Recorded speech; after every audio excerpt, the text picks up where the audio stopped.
What's up, Melissa? How are you? Hello, Joe. We were just talking about caning and hanging in Singapore. Hanging now, is that the new one? No, it's always That's been. how they always do it? Caning is one of the forms of capital punishment, but they actually hang for drugs. What is Singapore like? I've never been. It seems like a strange place because it's relatively wealthy, right? Yes, and very much so. upscale and very nice, but also ruthless. But you know what happened in like my generation? I've witnessed it go from third world to first world in my lifetime. Really? Yeah. So it's one of those success stories of nation building. But it's kind of like, you know those snow globes, the perfect snow globes with when you like turn it over and like everything kind of sprinkles. That's what it feels like living in Singapore. For me, at least. I had to get out. It's a bit sterile. It's perfect, but it's too perfect. It's almost like there's somebody called it once Disneyland with the death penalty, which is pretty good. And you get the death penalty for things like drugs, right? Just possession past like maybe 25 grams or 25 milligrams or something, marijuana, trafficking. So if you have an ounce of marijuana, how many grams is in an ounce? What's the conversion? I don't know. I haven't converted to 20? Your system. 28 grams in an ounce? Yeah, 28. So like an ounce is a good amount of weed, but 2 ounces of weed, you're dead. Yep. Ooh. Yeah. By hanging. Ooh, 2 ounces. Wow. Yeah. It's kind of insane. That's weird. You can go down the street and buy that at a store. You just have to show your driver's license that you're over 21, and you can buy that at a store. And in Singapore, they'll kill you for it. Right. How many people have they killed for pot? I don't know about that, but I do know like one time they actually executed a Australian citizen who was on transit. So he didn't even get out of the airport. He was just kind of carrying the drugs on transit. Whoa! And they found executed him. Oh yeah, it was hanging. It's always hanging. And what do you remember? What kind of drug was he selling? Drugs? He was carrying quite a bit. He was definitely trafficking it. Jesus Christ! Yeah. They just hung him. Yep, zero tolerance policy. Yeah, that's crazy. How did it go from third world to first world so quickly? I guess the founder, of the country. Well, not the founder. The founding prime minister, Mr. Lee Kuan Yew, was probably one of the world's most famous modern statesmen. He was resolute, weeded out corruption. He was kind of like very, very tight controls on free speech, but very much sort of neoliberal economic poliles. So attracted a lot of foreign investment, right? Because the highest income tax bracket is like maybe 13%. It's very low. There's almost no welfare, at least in the sense of how we understand welfare. But there's a lot of it's a hybrid system. So there's a lot of like zero capital gains taxes, zero estate taxes. Very easy to set up a business. So he managed to attract a lot of foreign businesses to set up their multinational corporation headquarters in Asia, because the other alternative would be maybe China, but China would probably end up stealing all your, your corporate secrets, your intellectual property. But Singapore was billed as this is the country that protects rule of law. Also English. He kind of made everybody speak English. It was the working language. So if you wanted to set up business in Asia, that was your place to go. Oh, okay. You gotta if you want to attract investment, you have to say like, okay, what's in my region, and how can I have a competitive advantage? So that was how Singapore really developed and just gained a lot of traction as a state. The average American knows Singapore because of that kid that got caned.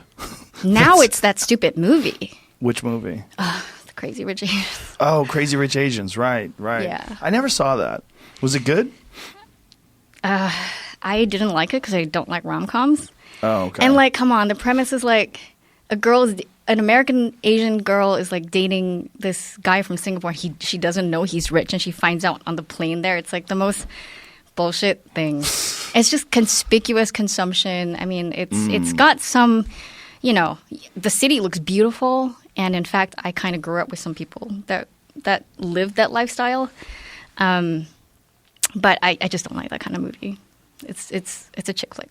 A chick flick. Yeah. Got it. You're not into chick flicks. Your Instagram is hilarious, by the way. Instagram? It's very, I don't have Twitter. Instagram. Your Twitter. Okay. I get them confused sometimes. Your Twitter feed is really good. It's try, both but- insightful but also very funny. Yeah, I try to play both sides, but the problem is I think today there's a bit of a if you're a girl and you're kind of funny, there's a bit of a sense that like people don't really take you that seriously. So I've been told to tone down on jokes. Who's telling you that? Well, I'm also, I run Yes. a major nonprofit organization, and Do you want to tell everybody what it is, or keep it on the down low? No, it's a really, well, it's kind of right up your alley. It's a organization that really tries to promote pluralistic thinking, and basically exporting ideas to the part of the world that it's often censored, and you have narratives that are just not not exposed to. People are not exposed to in the Middle East. So, we thought, we spent like what, $8 trillion on the war on terror, and what was the results? Right, like we marched in and said, like, okay, we're going to bring freedom and democracy to people, but if there were no cultural institutions to kind of nudge people to understand why they should value freedom and democracy, is it really a surprise that it failed to take root there? So that's what we basically, the organization's called Ideas Beyond Borders, and it's kind of self-explanatory. We basically acquire the rights to books that are not available there, translate them into Arabic for free, and then we just like load it up on the library site. Anyone can basically access that, download it. And we do Wikipedia too, so like 10% of all Wikipedia is in Arabic, English Wikipedia. And so we basically try to, like, for example, George Orwell doesn't exist in Arabic, right? So like if you look it up, would you even understand what the word Orwellian means? Right. Yeah. So how did you get involved in this? My co-founder is an Iraqi refugee, and he grew up under Saddam. And I met him when I was in grad school, and I was really compelled by what he was talking about. Just like somebody who grew up in Singapore too, we don't really have freedom of speech, right? So the issue was that, like, for me, I just felt like growing up, I was kind of like, all right, you know what? My issue is that, like, there was no freedom of thought, freedom of speech in Singapore. The government just kind of controls everything. Sorry. Give me a second. My heart rate is like so high because I've been drinking. Because you've been drinking this stuff? Much. Is that what it is? Dang, yeah. Sorry. I was worried that you were nervous. No, let's tell everybody what you're drinking. You're drinking oh my God, I'm sorry. It's called Bang. How many did you have?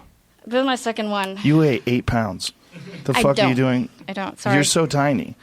This is so much. Are you gonna? I know. You gonna be the first person to die on the show? No. Please don't. Sorry. I mean, this stuff is like. Yeah, it's got a lot of caffeine. Stop and fucking like, with it. Sorry, it was my second one. I had like a really heavy You workout. can't have second ones of those. You probably weigh like 80 pounds. Like, seriously. 105. Come on, stop lying. 105 pounds, yeah. No, you're I got a muscle. tiny person. No, I got muscle. Right, but yeah, you're very small. That is a lot. It's also heating me up right now. Sorry. Yeah. Your heart rate's kind pounding. Of crazy. No, I know. I can feel it. It's like I can see words. What do they look like? What color are they? I don't know, but red. it's getting crazy. Sorry about that. Just take some deep breaths. Yeah, Calm yourself down. I know. Did you drink that to get pumped up for the show? This is my pre-workout. So when I did my morning workout, I drank one, and then I was like, you know what? I didn't really sleep that much last night, so I might need another one. Oh my God! And what then a bad idea. Sorry. I've had people come in here that are on Adderall, and that's always the weirdest one because you just like you got to slow down. Like, we're on different paces. Not you. I need a downer. I definitely need a downer. Want some pot? But pot doesn't work on me. Oh right. What kind of pot? I bet the pot we have will work on you. Up to 50. I've done 55 milligrams edibles. That's ridiculously low. I do 200 every time I go to the airport. Wait, 200 milligrams? Yes. Okay, but I'm like Joey Diaz away. takes 1,000. All right, maybe I just haven't upped my game yet. You can't say pot doesn't work on you. Okay, but I so far have been unable to respond to THC. Really? Yeah. And smoking it or eating it or both? Both. Jamie is with you with the eating. He's got some weird genetic disorder that doesn't work with him. No. Like edible, he can take 1,000 edibles and just hang around with people. Yeah, but that's a thing. Like, people are immune. Some people are immune to THC. It does not. Some people get withdrawals too. I've talked to people that get actual physical withdrawals from marijuana, and I used to be really skeptical about that. But these are people that I actually trust. And they're like, wow, I would, when they would go on tour, like if they have to go places and they didn't have pot, they'd get shaky, they feel weird, and then they realize, like, oh, my body's withdrawing from THC. Apparently it's very rare, but common enough so that it's in the literature. They've documented people that have like a physical response to withdrawing from marijuana. Yeah, I'm looking forward to more research being done on this stuff. Anyway, like, yes, we're headed there. Yes, but then Trump recently said something about trying to I know. I'm surprised. He was comparing the way they handled drug dealers in China with a swift, fair trial. Yeah. Was he saying Singapore? No, but that's how they do it in Singapore. Swift, fair trial, and the death penalty is what he said. Yeah. There's a resurgence of this in Asia. You see it in the Philippines as well. So Duterte's, has this extrajudicial drug war that he's been launching. So I understand the concern with the plight. I understand that people are really worried that people getting addicted to drugs ruin their lives. It devastates families, people dying of overdoses from fentanyl and all these different hazards that are associated with drug use and drug dealing. I understand that. But this sort of archaic way of handling it and death penalty talk in 2020. I know. Like it's... And one country completely decriminalized all drugs, right? Was it Portugal? Portugal, yeah. And they had spectacular results. Low everything. Lower incidence of HIV infection, lower drug addiction, lower overdoses, lower everything, lower crime. Right. I just don't – it's just messy. It's not – like if there was one thing you could do, like, hey, if we do this thing, then no one gets addicted to drugs and no one dies from overdoses. Well, then you do that thing. But there is and that's legalization? That no one would die from overdose? They certainly would, though. People definitely will die of overdoses. If you make drugs legal across the board, the one thing that you do that's good is you stop all the flow of money into illegal drug sales. Right. So all the people that are selling drug, or most of it at least, all the cartel money, all that stuff goes away. Because the cartels are making billions and billions of dollars selling to the United States and other countries they can sell to. And they're doing it because it's illegal. Because it's a business they can capitalize on that American businesses are not capitalizing on. And violence goes down too, I'm assuming, right? Well, they have related to crime. There's a correlation. I mean, if you go back to what happened in the United States during Prohibition, what it did is prop up organized crime. It propped up organized crime in a pretty spectacular way. And it was because there was a massive amount of money to be made selling alcohol. The desire for alcohol didn't go away. The legality of it went away. Right. So illegal sales went through the roof, and the people that were selling it were criminals. I just think it's part of the human spirit, that if you say you can't have something, yes, there's an old Arabic proverb, that which is prohibited is always wanted. Yeah. And whatever you kind of like, you just drive it underground if you try to ban it. It's the whole spirit of punk rock, of like F you to the system, and that just lies in almost every human heart. We actually see that with our books, for example. A lot of books are actually like transmitted on these Telegram groups in Arabic. Books like that Sam Harris writes, Richard Dawkins. These kinds of ideas that are really super censored in the Middle East. So that's kind of the gap that we're trying to plug right now. It's that since books are not available in that language, I think there's this crazy statistic. More books are translated between English and Spanish in 1 year than English and Arabic in 1,000 years. Wow. It's kind of crazy. That is kind of crazy. So the exposure to those ideas. Yeah, exactly. Yeah. Right. And the only other option is get these people to learn English, which is a far more difficult task. Of course. Yeah. And your average person living in, say, Syrian refugee camp isn't going to learn that quickly. Right. You got to meet people where they are, right? So I think the statistic when we first started, 10% of English Wikipedia was actually in Arabic, which means that every time, like, for example, let's say you're like, oh, Jamie, go Google this, right? And you expect an answer. It's just at the tip of our fingertips. It's so baked into modern life now. We don't even like think twice about it. But imagine if like you live in, I don't know, say Saudi Arabia, and like, okay, let's just Google it. 10 out of every 10 times, one time there's no answer. because the page doesn't exist, or it just the word feminism doesn't exist in Arabic, so you can't look it up, or secularism doesn't exist. It's how do you expect people to kind of break out of their mindset of their indoctrination, And it's not we're not saying like this is a top down thing, like you have to read this. It's that I just want to live in a world where being ignorant is a choice for everyone, because it's a choice for us. Like let's say like right now you're like dumb and just like basically you spend your nights watching The Bachelor or like whatever it is. It's like. I know some people. I do too. I do too. But I know I'm judging, but I am. Oh, listen. They also are into interesting things, but I know some people do consume mindless nonsense. My friend Cam, but He exclusively. watches The Bachelorette. He does. I'm calling you out. He's Cam shaming Haynes. him. Yeah, you watch that shit, bro. Which one? The female one, Bachelorette. He watches both of them. Oh God. I only know that's still going on because I'm at the checkout line in the supermarket. I'm like, why is that there? Like, it's so strange that people are even interested in that. I know. It's a weird thing. Very weird thing.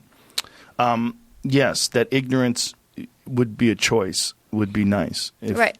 Yeah. So what you're saying is that these parts of the world, one of the problems of getting them to shift their perception of the world is that they're not exposed to all the great works. They're not exposed to the different ideas and different debates. And they have a monoculture. So monoculture because of society is they have religions, they have ways of life that are just so deeply entrenched, right? And then you also have a really, really heavy censorship, both from your authoritarian government and also from your religion. The first word, for example, the first word in the Quran is actually read.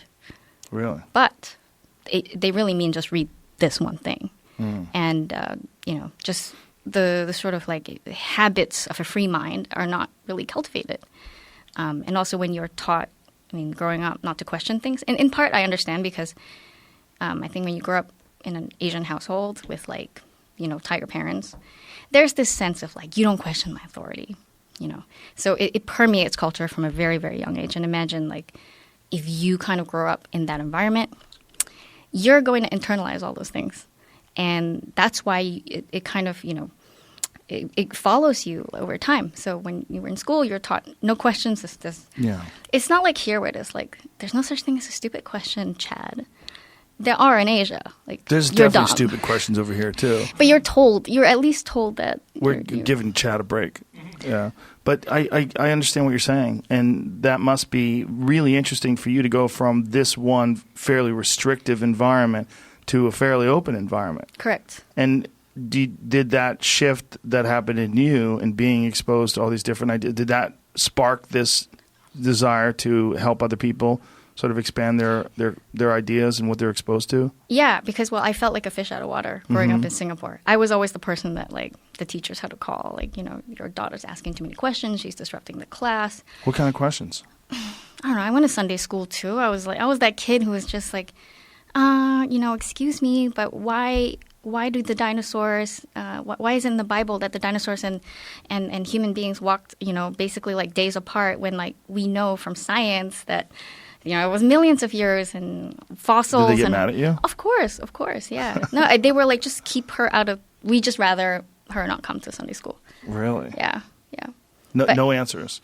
There was no one that tried to like sort it through and say, listen, must be that God was testing people, and this is why. That's what my mom would say. Really? But in class, it's just, it's how there's no culture of dialectics of having dialogue and refining your positions. Is that it comes from authority, right? This is a very Confucian culture. So it's like, well, I am your teacher, so it is the way it is. Right. And okay, that's one level of it. And if you say grow up in the Middle East, asking a question could be death, right? If you even remotely, like say in Saudi Arabia especially, remotely reveal that you might be having atheistic thoughts, that's death. So it's like we're talking about different scales and degrees of censorship and consequences for that. And I think when I met my co-founder Faisal, I was like, okay, I guess I had issues with the country I grew up in, but for him, he ended up almost being killed by Al Qaeda for just like starting a blog talking about the importance of secularism and countering violent extremism. Really? Yeah, that's how he came here as a refugee. So I'm like, oh shit, maybe they are, you know. How did he almost get killed by Al-Qaeda? Well, because when the U.S. invaded Baghdad, I mean, he was living in Baghdad at the time, and Al-Qaeda took over his neighborhood once there was a void. Saddam was ousted, right? And he was kind of like, you know, roaming around and like telling the U.S. Army certain things, like, okay, you know, like this is where Al-Qaeda is. This is a cell. My friend here has been like radicalized, and Al-Qaeda knew. They put him on a hit list, you know, because he was not sympathetic to their cause, and so he ended up on a death list. His brother was killed. Just horrible story. Bridget actually recently interviewed him on her podcast, and I get the sense that like, oh shit, like the consequence of saying what you think there is like, at least in my case, was just like, hey, maybe I might go to jail. Right. In Singapore. Well, but in Iraq, it was death. I think it's hard for people in America to really grasp what that environment must be like, because we're so accustomed to this idea of freedom of speech, and it's so ingrained. Too. Yes. It's so ingrained. Yeah. Rebels are appreciated and tolerated here. You know, they're rewarded. Exactly. Yeah, it's the whole maverick thing. I think, you know, as long as America still can celebrate mavericks and not just tolerate them, but actually celebrate them, we're going to be fine, right? Yeah. And hopefully. The thing is that if it exists the way it exists in other parts of the world, it can exist like that here. Like the worst cases of human behavior, when you see, you know, any form of dictatorship or control or propaganda or control by the state or by industry, that stuff that you see in other countries is human beings in 2020. Right. I mean, we would like to think that our Constitution and the Bill of Rights and all of our ideals and what this country was founded on is going to keep it from deteriorating like that, and most likely it will. But the reality is, those people in Iraq are human beings in 2020, and they are living in a completely different way than we're living right now. On the same timeline, just things did not go well there, and they're stuck in this horrible situation where they are controlled by these religious fanatics, and they are stuck, and there's not a lot that they can do other than escape. Right. And, you know, right now also, like with the rise of China, they're also, you know, starting to use, like, basically some form of, like, electronic tyranny, right? They're able to really censor the internet in a way that's been unprecedented. You can't access Facebook, Wikipedia, Twitter, none of these things that you and I can just like open on our apps can be accessed in China. So the way they just like control information and now exporting those same tools to other authoritarian countries around the world, that part to me is dangerous because, you know, I think both Faisal and I came to America with this like, all right, this is the place that we can finally be ourselves and think for ourselves, right? Yeah. And we're starting to see that the whole world seems to be kind of going in the other direction. So there was a shift in China, and the shift was initially a completely communist society, and now capitalism, at least in a monetary sense, is embraced. Yeah, and market reforms, yes. Yes, so there's this giant shift in what China actually is, which corresponds to this huge growth. Is it possible that in the future, this shift could move on to other aspects of Chinese culture, like discourse or the way they view the government or even some form of democracy? That was what we expected. That's what we expected. That was the theory. But the way China has behaved now, you know, they call it socialism with Chinese characteristics. That's the official name of this long-drawn game to, you know, institute market reforms, usher in riches for the middle class, lift a lot of people out of poverty, but in a very controlled way, in a way that's like, see, that's the thing about like Asian culture that people don't understand. It's that there's a fundamental difference between the China dream and the American dream, right? And Xi Jinping has outlined what he thinks is the China dream.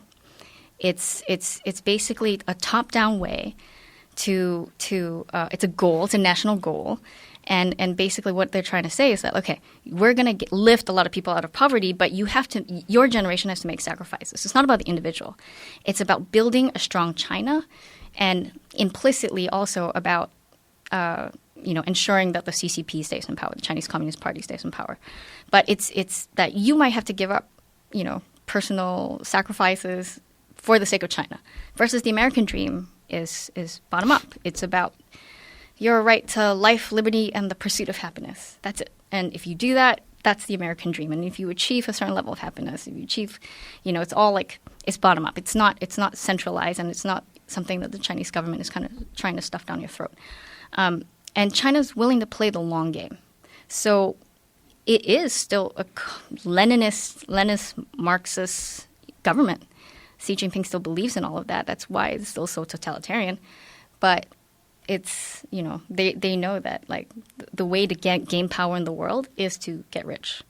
And they did it on on the back of trade with other countries through very unfair practices, actually, in many cases. So if you think about, like, how I think there are a lot of estimates of how much they've actually stolen from the United States in terms of intellectual property, corporate espionage. Now even, like, academia is being infected. So how so? They just arrested the head of the chemistry department at Harvard. Oh, that's right. Yeah. But wasn't that didn't they think that guy was in connection with some weaponized? What's that? The virus thing? Yeah. No. Am I thinking of something else? There was an article linking some Canadian researchers to the virus. Right. That's what it No, was. but this was different. The head of the chemistry department at Harvard was found to have lied about receiving money from the Chinese government. So there's this program called the 1,000 Talents program in China. Basically, they're offering a lot of money. The New York Times did a really good expose on this. They basically offer money to, like, academics. Because, it kind of sucks to be one here in the sense of, like, you're not paid that well. Right. But China's dangling, like, a lot more money and say, okay, if you do research here in China, there's going to be, like, less bureaucracy. So that's their way to lure these people in. Right? So he was hiding the fact that he was getting income from them? Correct. How was he hiding it? He didn't report it. Oh. And but he put it in the bank anyway? Right. And so at the end of the day, when there's a relationship there, China owns your research. Right. And if you're researching something sensitive, that's a big issue. There was an article today where they've confirmed that Huawei has some sort of third-party backdoor with a lot of their electronics. Because there was a lot of speculation as to why the United States was banning Huawei from the major providers, because they were very close to releasing some, and they have some amazing phones, and they were really close to. I refuse to use them. But yeah, just on principle. In fact, like, one of my girlfriends, she's kind of sponsored by Huawei. She's European. Wanted to take a selfie of me, and I was like, there's no way that my face could ever be, in your phone. Really? Yeah. No, absolutely Tell not. me why. Like, what are your thoughts on it? Huawei is really another just an apparatus of the main party, the government. And, I really think that Huawei, with respect to the next era of the digital world, is the next Sputnik. Like, it is the Sputnik issue of our time, and we should be doing everything we can to not allow Huawei to, have this big market share.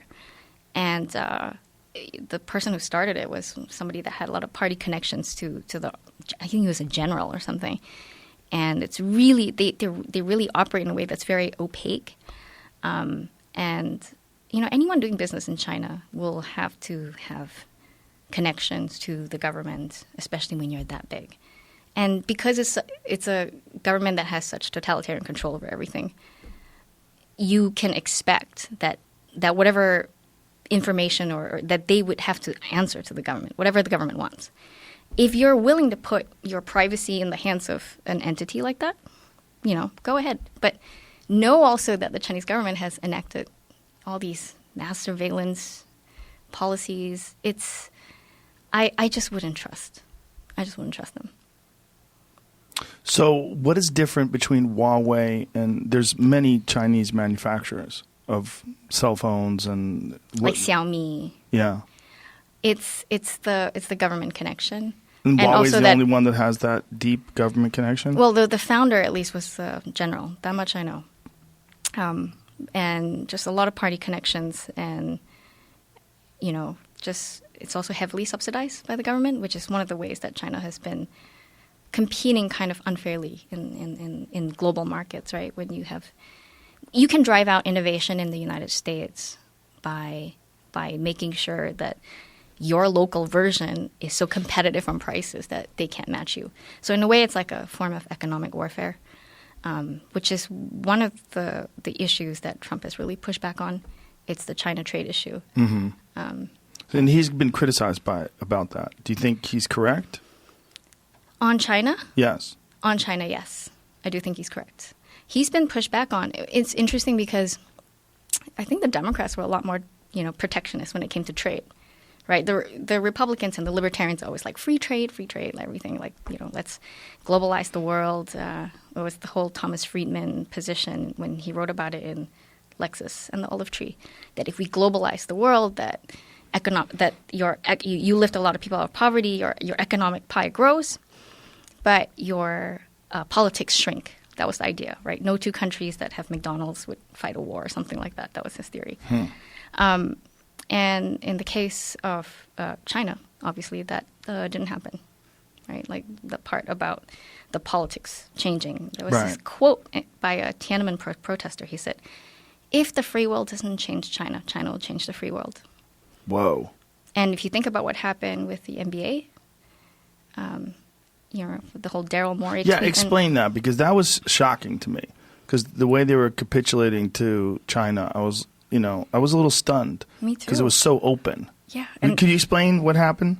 So Daryl Morey, who was the GM of the Houston Rockets, he tweeted out basically a little picture that showed that he supported the Hong Kong protesters. And the Hong Kong protesters have been at it since July of last year, 2019. They have been protesting the incursion of Chinese control into their supposedly autonomous region. China promised them that there would be two systems, one country, two systems, after the handover in 1997 from the British to China. They've slowly kind of eroded that in many ways. And their freedoms have been kind of, diminishing over time. The straw that broke the camel's back was actually this policy that they passed, this law they passed that said that anyone can be extradited to China for trials, basically. It was after a case that happened, a criminal case. And the Hong Kong people knew that this law, if it goes into effect, basically gives the Chinese government legal right to disappear or kidnap anyone and bring them for trial in some sort of kangaroo or show trial in China. And that has happened. So booksellers, it's always the booksellers in Hong Kong have been kidnapped because they were publishing these like insider accounts, like dirty secrets of the CCP, whenever there was a leak. Because the Chinese Communist Party is huge. The Politburo is huge. And so there was a bookseller called Causeway Books. And they were publishing all these like accounts from within the Chinese Communist Party. And the owner of that bookshop one day just disappeared. And he ended up in China. It was basically a forced kidnapping. And he was released. I think he was, he did his jail time. And now he's setting up another bookshop in Taiwan.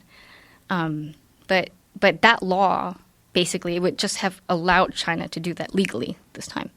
So the Hong Kong youth were up in arms. They were tired of all the ways that their way of life had changed since the British handed it over. And in a way, they were kind of pining for the good old times when they were under a colonial, an English colonial master, which was one of those like moment for anyone on the left. And so Daryl Morey tweeted this out. And of course, you know how big the China market is for the NBA, right? Like all these players have contracts with them. In fact, the Houston Rockets had a lot of contracts with the Chinese CCTV for broadcasts. They also had like merchandising opportunities, sneakers that were made there.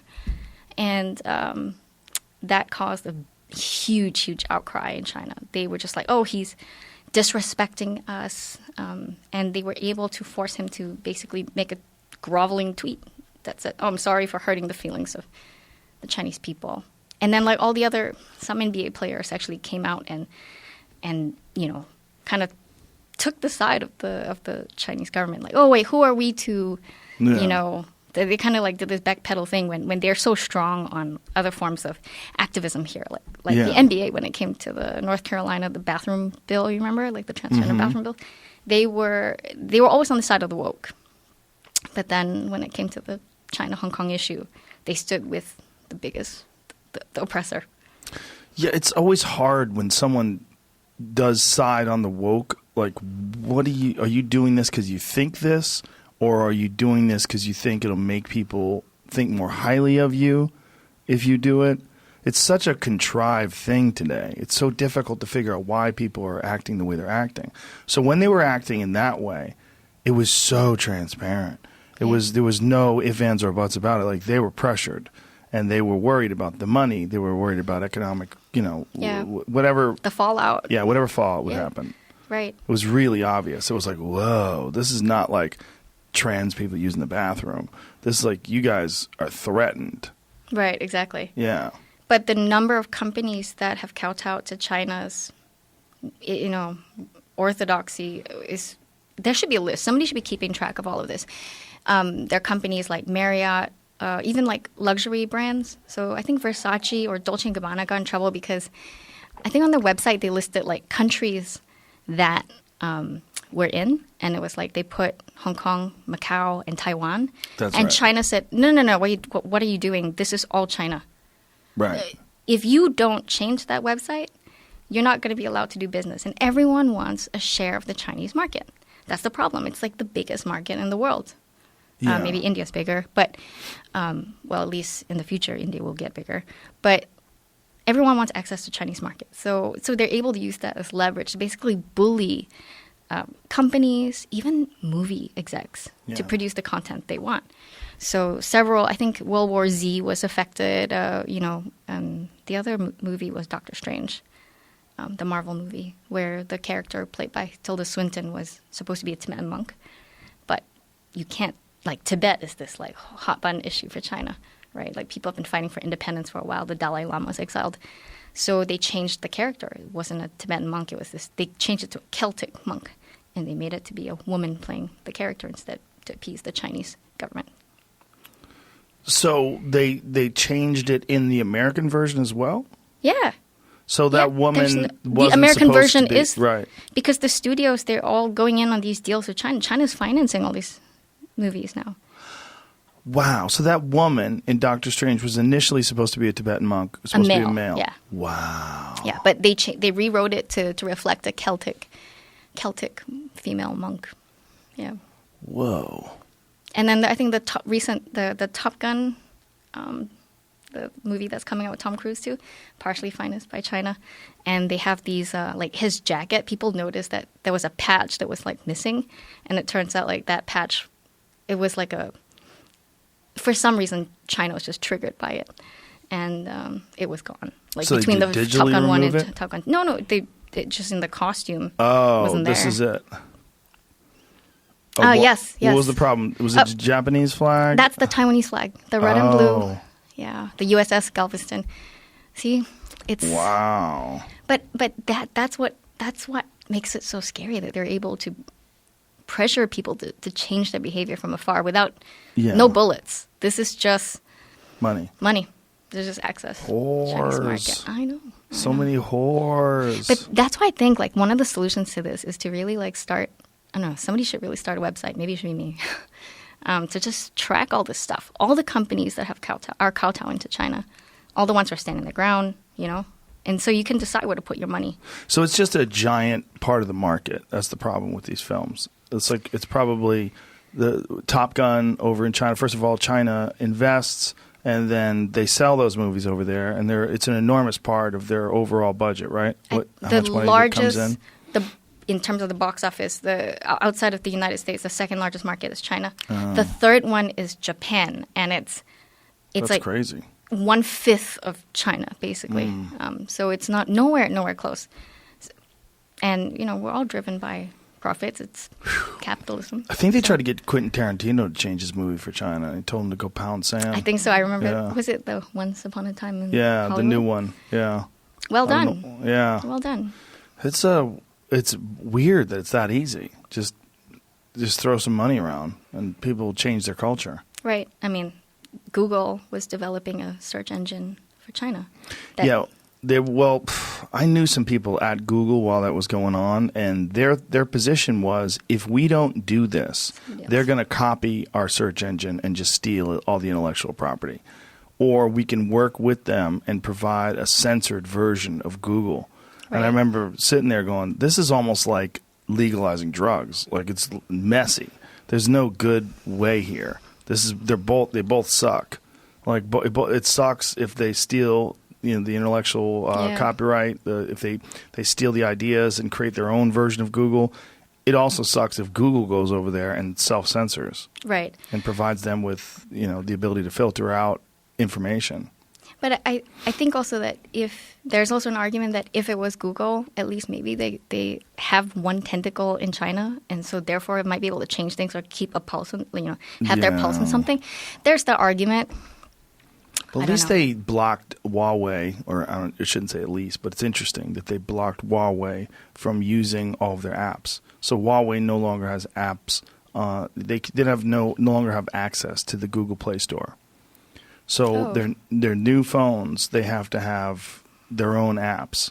Really? Yes. This is with the Mate P. I think it's P40. I think it's what it's called. Their latest flagship phone. They don't have access anymore. There's some apps you can side load from the web, and you can download them directly to your phone. But for the most part, their access to the Google Play Store is completely shut off. So the thousands and thousands of apps that feel like for a lot of people, apps are everything. It's not the phone itself; it's the apps.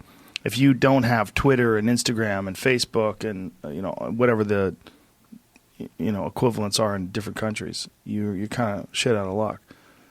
But I think reciprocity is a good policy to abide by, right? So, like, if China can influence us, if you want, because the Chinese, they always use their market as, like, we'll shut you out of our market if you don't do this. Well, we should be doing the same. Right. Which I think is what Trump had tried to do with the tariffs. We're going to shut you out of our market. We're going to penalize you. Yeah. Unless you open up some things. You've been, there have been unfair trade practices for a while. It's hard for us to understand what's really going on because, the news will show this anecdotal story of a farmer who's upset because he's losing money because of Trump's tariffs. And then people go, oh, tariffs bad. Right. I think to have a really comprehensive view of it, it's going to take a lot of studying. You're going to have to dive deep and really try to understand the economics behind it all. And I think most people aren't willing to do that. So we get sort of sold a narrative on the news.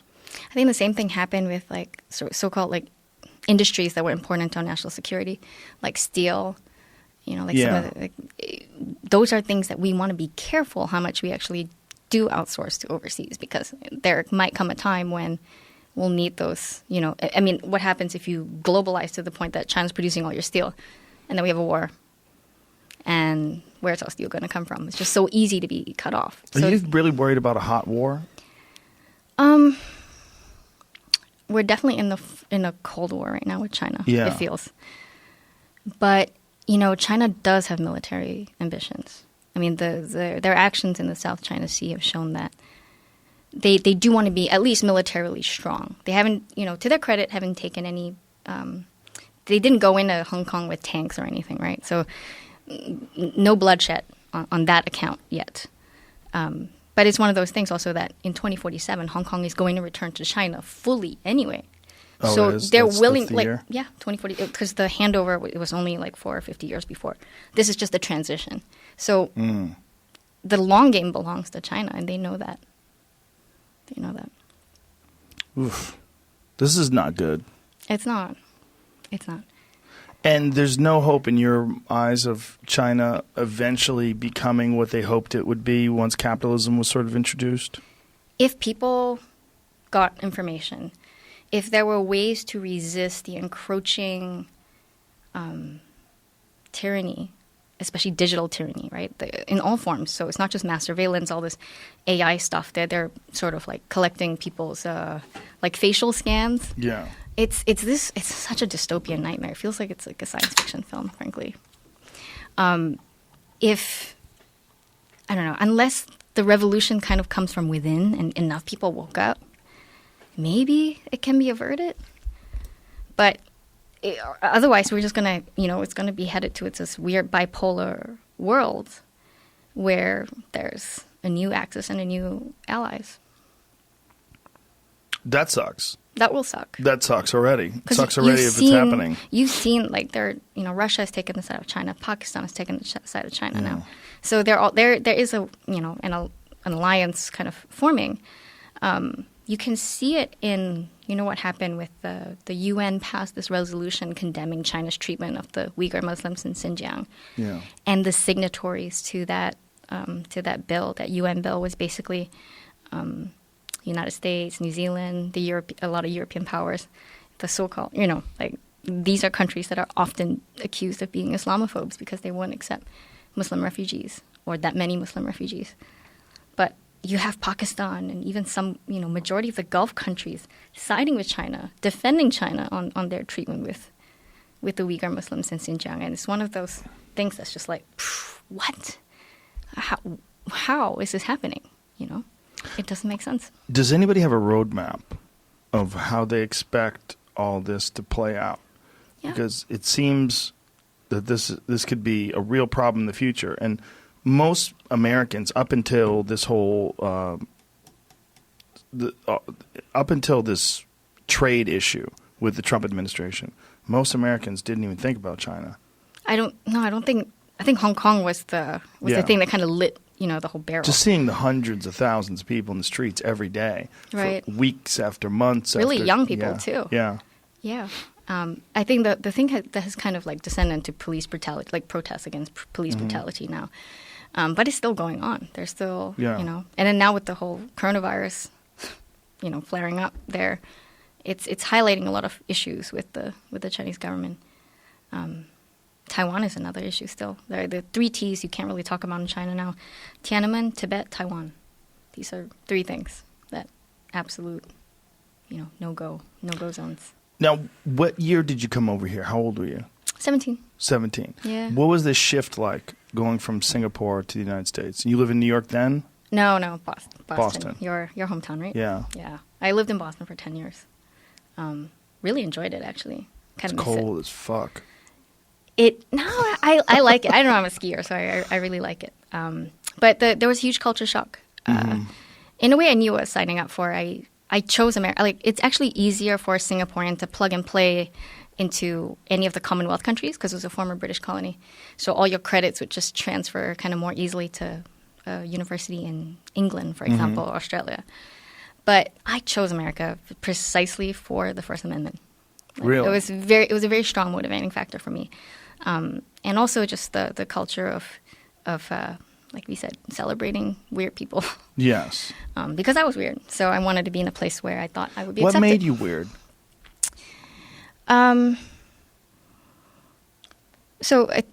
Singapore is pretty conformist in terms of, you talk about monocultures. There is a conformist drive. Like, there is the right schools you go to, the right paths you take. Very entrenched. And I really rebelled against that. Like, in Singapore, chewing gum is banned, right? Yeah. I have Look zero. at you. Do you always bring chewing gum because it was banned in Singapore? It's one of those things. It's just like stuck in my mind. Freedom. Had I grown up here, I probably wouldn't be chewing this right now. It just wouldn't matter. But when somebody says I can't, like do not touch wet paint, I'm like, yeah. This has always been a part of your personality from the time you were young? Yes. Is I've this always been something kind of disagreeable. Was this nature or nurture? Don't know. I don't know. I actually really... But... So when you came to America when you're 17, you said? Yeah. Was that like... Yes, it was. But it was also... There were a lot of culture shocks that I had to adapt to. For starters, it definitely felt like a bit of a step back for me in terms of in terms of comfort of living, like standard of living. The United States was kind of a third world country compared to Singapore. Really? Yeah. Boston? When I landed in Logan and we were taking that drive to, at the time I was going to be living in Cambridge, we went by under these highways. I'm like, it's rusting. This was kind of just slightly before the big dig was done. And the infrastructure was kind of broken, the potholes, your healthcare, what the hell is up with that? So it was a step back in material comforts for me. And in Singapore, if you grew up even middle class, like the 50th percentile family, can afford a domestic helper. So many Singaporean kids, in fact, 90% of all the kids I know growing up, all grew up with maids. Wow. Yeah, picking up after them, doing their laundry, everything. So Singapore has no minimum wage. No minimum wage. No minimum wage. And so if you measure employment in that country, it's in some economic measurements, the way they do it, it's almost like it's overemployed. We don't have an unemployment problem. Everybody has a job. Pretty much. No minimum wage, but how do people be taken advantage? How are people taken advantage because of that? Well, that's why wages are on average low in Singapore. They're not that high. The United States practices what you call efficiency wages, which is, they kind of pay people a little bit more to extract a better performance, right? Incentives matter. Right. But in Singapore, that's not the case. But in Singapore, the streets are taken care of better, yes. Bridges, all that stuff, infrastructure. I tweeted maybe like last week saying something like, especially now we're in like political debate season. I'm so tired of this whole left-right argument, like small government, no, big government, government's a problem, government's a solution. It's about effective government. And I think that's something that the Singapore government had really perfected. It's effective governance. It's not about the size. I don't care whether this is a policy that came from the right or the left. It's what works. People respond to incentives, right? And if you want to encourage a certain kind of behavior, there's carrots and sticks to basically encourage that behavior. And so there are things that the government would do in a way that just would never fly here, where we treasure civil liberties too much in a way, which I personally came here for that reason. But I'll give you a good example. Social cohesion is engineered in Singapore. So it's a very, very multicultural, multi-ethnic society. You have Malay Muslims, Indians, Hindus, Chinese who are Buddhists, Christians, and Caucasians all living on an island city-state that's about 5 million in terms of population. And how the government manages this multicultural project is that 80% of people actually live in public housing. That's very high. It's like a socialist thing, right? Public housing that the government builds for you. And each block has to mimic the racial demographics of the whole country.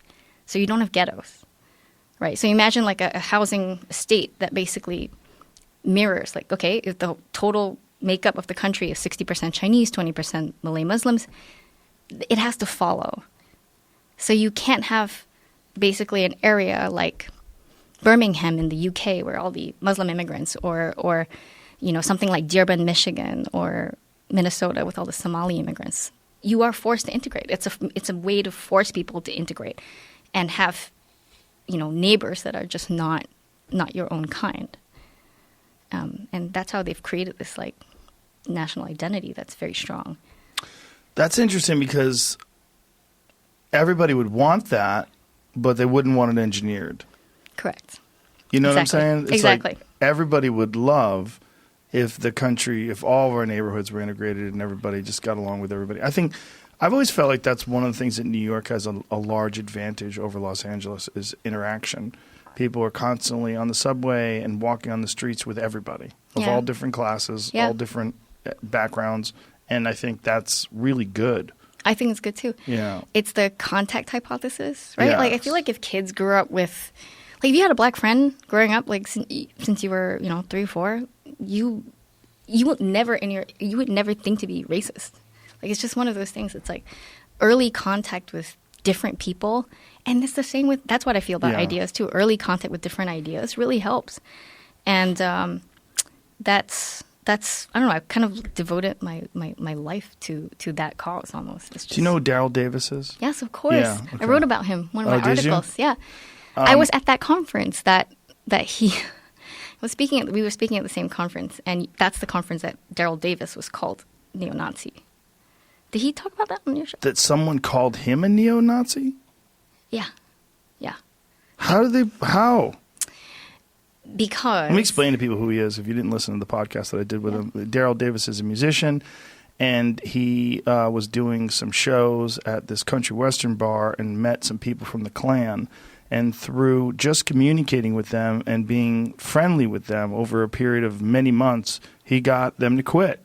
They quit the Klan on their own. He didn't even request it. And then over the course of several years, he's gotten more than 200 people to leave the Klan, leave neo-Nazi organizations, and they give him their robes and their flags, and he brought them all in here. And oh my God.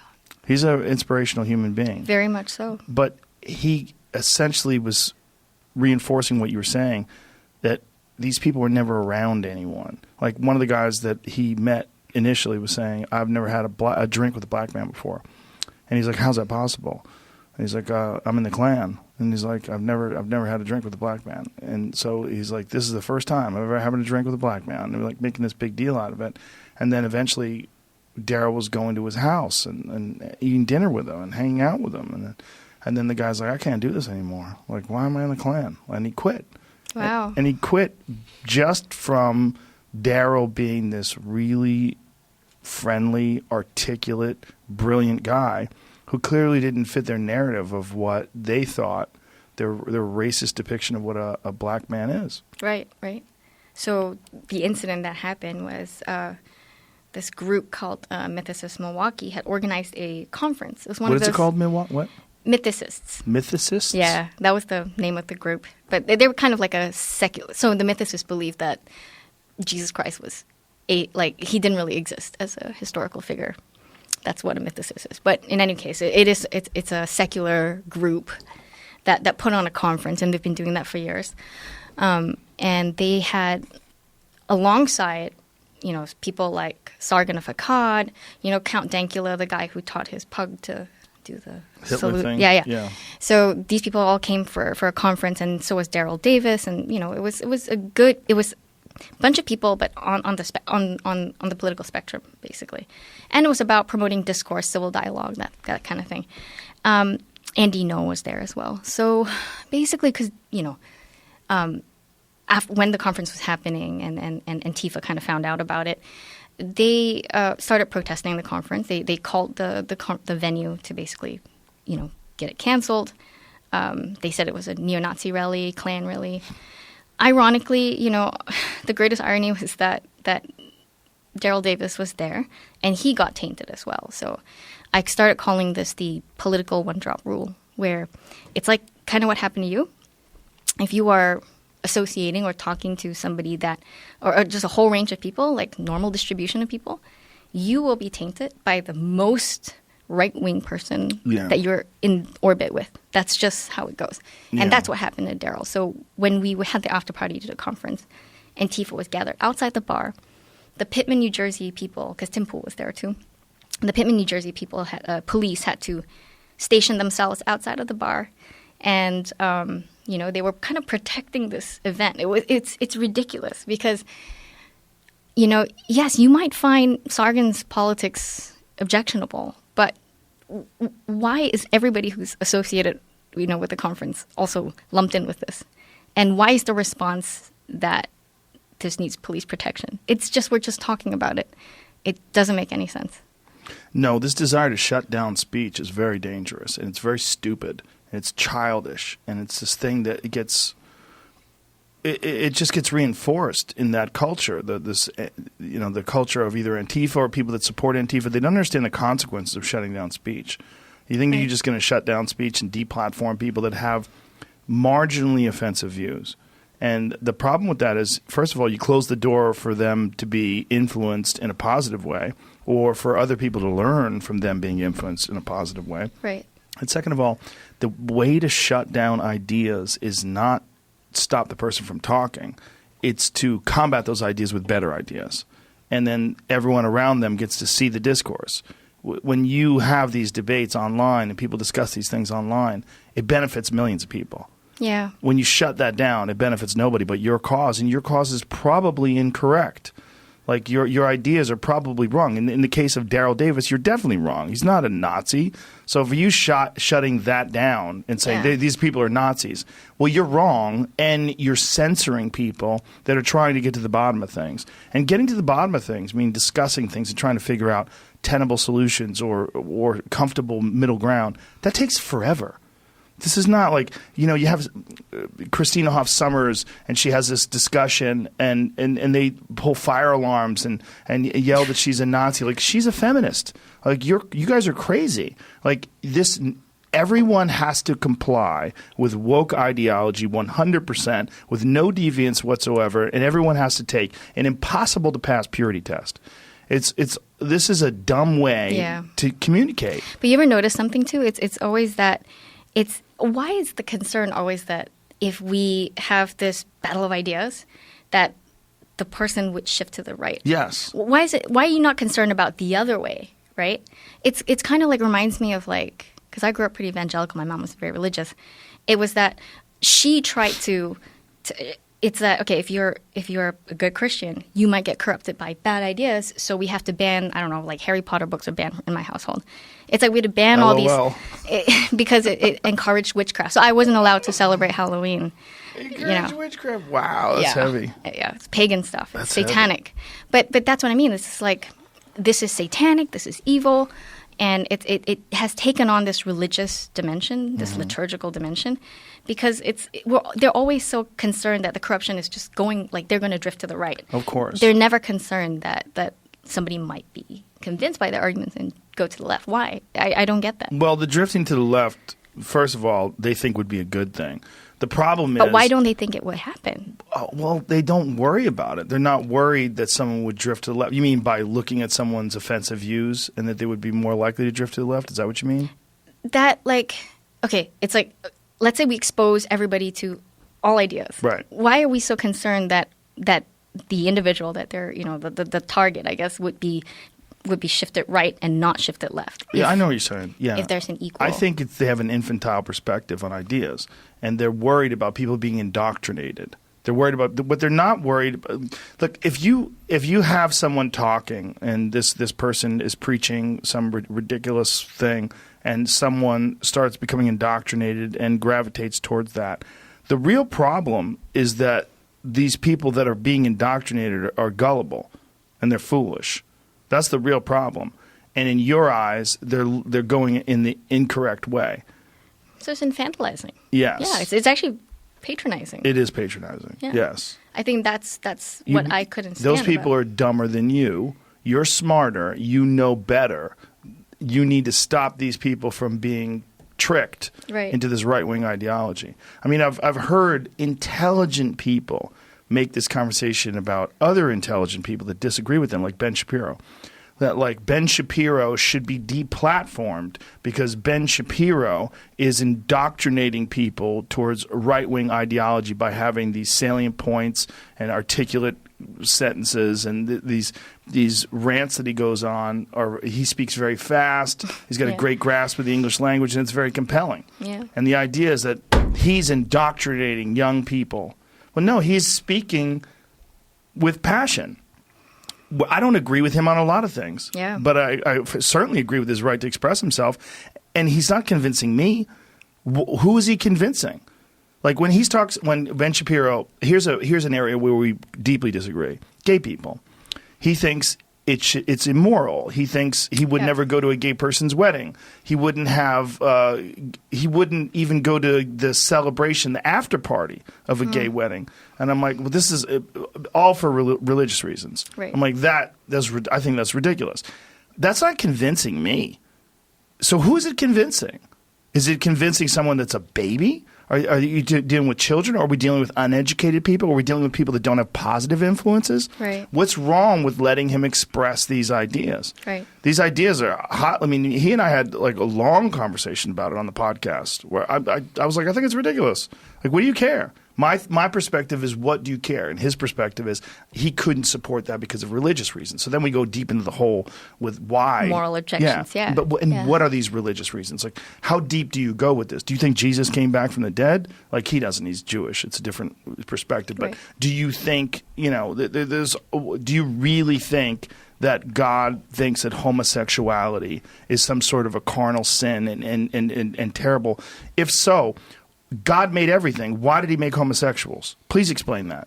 What kind of a weirdo is God? Right. That he gives people this urge to be gay but then he tells them, fight that urge. And then he makes this comparison to that's like murder. Sometimes you want to murder people. I'm like, okay. I think that's different because you don't want to murder people all day, every day. I know a lot of gay dudes who want to fuck dudes all the time. It's like God did a crazy thing to their system. And for you to believe in God but have a problem with that, to me, is ridiculous. So now we're banking on these really ancient words that were written by people with no grasp of science, no understanding of biology, no understanding of the culture of the world, no understanding of the sheer number of these people, and taking into perspective that, you're literally dealing with, I don't know what percentage of the population is gay, but it's a significant percentage. So you're saying all of them are frying in hell. Do you know how dumb that is? That's really fucking dumb. Like, if they're your neighbors and they're just happy and loving, what do you care? The goal should be a cohesive society where people are comfortably being around each other with all their differences. Exactly. And just nice. People just nice to each other. Exactly. Like, it doesn't matter if you're gay or straight or trans or black or white or Asian or fucking whatever. It shouldn't matter. The individual should matter. And the way we interact with each other, that should matter.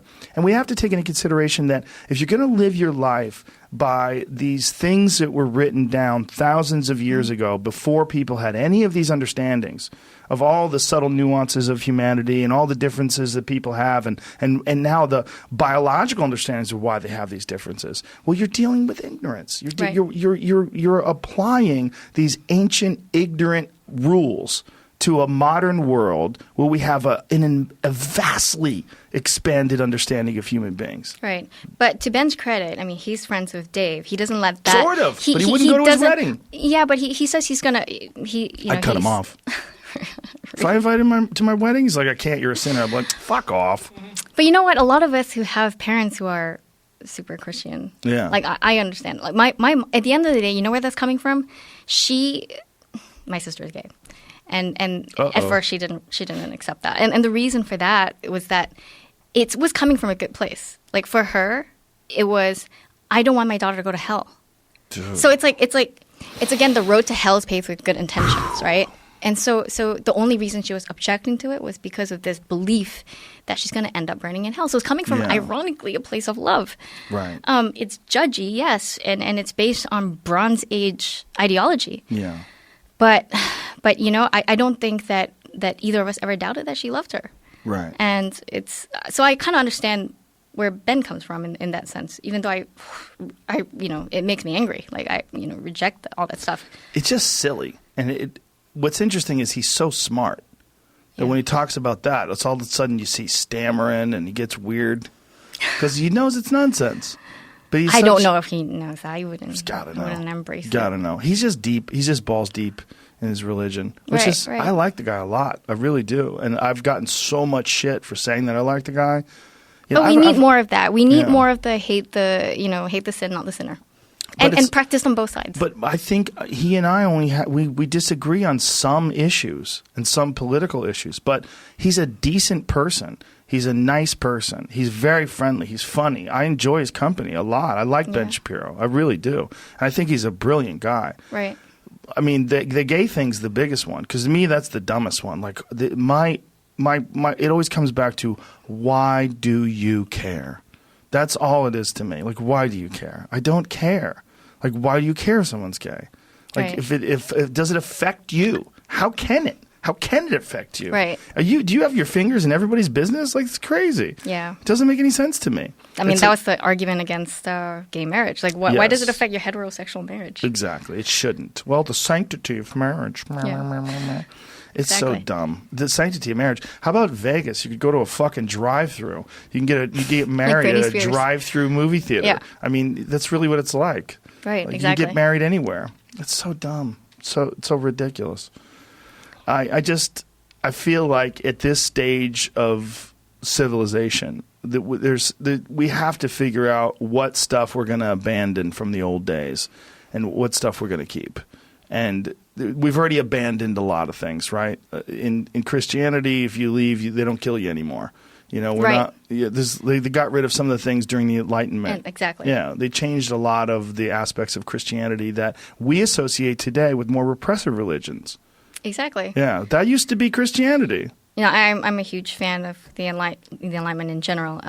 In fact, Steven Pinker wrote that book, Enlightenment Now. That was the first book we chose to translate into Arabic. Oh. And then it became recently there were a lot of protests in the Middle East, and we started distributing that book. Like it was actually the person who was coordinating some of the protests that was like telling us, we want to give this book out to the people, because a lot of these youth, like they're really jaded by theocrats in the region, by authoritarianism, and they're like, you know what our religion had never gone through? Not the Reformation. We don't want the Reformation. We want the Enlightenment, because Enlightenment was what constrained Christianity in a way. Yes. And it really, if you looked at one of the greatest intellectual achievements of Europe, came out of there, right? This idea of the social contract, of eroding monarchy, absolute monarchy, separating church and state, all these wonderful innovations and ideas came out of the Enlightenment, and it was promoted this idea that like maybe people should be free to have their own conscience and think differently, and that's something that really, really is needed in the Middle East. Well, I think the way that your organization is going about it is probably the best way to get books translated, get ideas translated to people that maybe weren't ever exposed to these concepts before. Right. And maybe that'll help. Yeah. It's just... But that's the thing. So pluralism, I see that as that's what we're doing, promoting pluralism, this idea that you can have all these competing narratives. And so you asked me what my culture, like when I came to America, what was my experience just moving here. Yes, it was very freeing and liberating, because I felt like I went to a place that was pluralistic, that tolerated all the weirdos. And then maybe in 2014, things started to change, at least on campus, when pluralism wasn't tolerated. You started to see the rise of this sort of more intolerant. You have to kind of kowtow to this intersectionality and critical race theory. So that was an interesting experience, and I think was ultimately very detrimental to the actual project of liberalism. It's working against that. Exactly. Yeah, that's the really frustrating part of it. What you're claiming to be preaching, your ideology is actually working against it ultimately behind the scenes, and you just can't seem to see the pattern where it's going. You can't stop people from discussing things and say that you support free speech. Right. That's not free speech.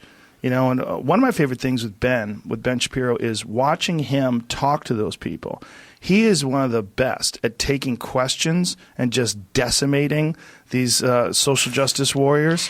Go and watch Ben Shapiro destroys versus libtard. I know. It's like that's just he's so good at it though. I know, but I just hate the way they're captioned. Well, the captions it's are so terrible. funny. It's very clickbaity, and it's not him. He doesn't make those captions. I know. It's his supporters.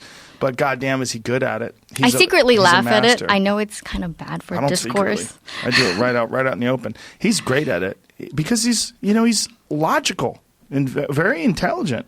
So when these kids are saying these things that they just learned last month in their gender studies class, and they're yelling it at him, and he breaks it down. It's just one of my favorite things. But those kind of discussions are important. First of all, so that these kids realize that, hey, there is this brilliant right-wing guy that can decimate your argument really quickly. He talks quickly, too. Yeah. He'll smash your argument. He's very smart. And so you need to know that your argument sucks. It's like having bad kung fu. You're running around the world thinking you're going to kick everybody's ass because you've never really been tested. Right. And everybody who you're training with says your kung fu is amazing. And then you go into a gym where someone doesn't believe in your kung fu and fucks you up. And you go, damn, that's important. I needed to know. That's one of the culture shock things for me when I first moved to America. It was that, I think a lot of American kids were told, like participation trophy culture. Yes. A lot of them were told that they were the best, like Tommy, like you are, there's Tommy, nothing you can amazing. do. Yeah, you're just like so amazing.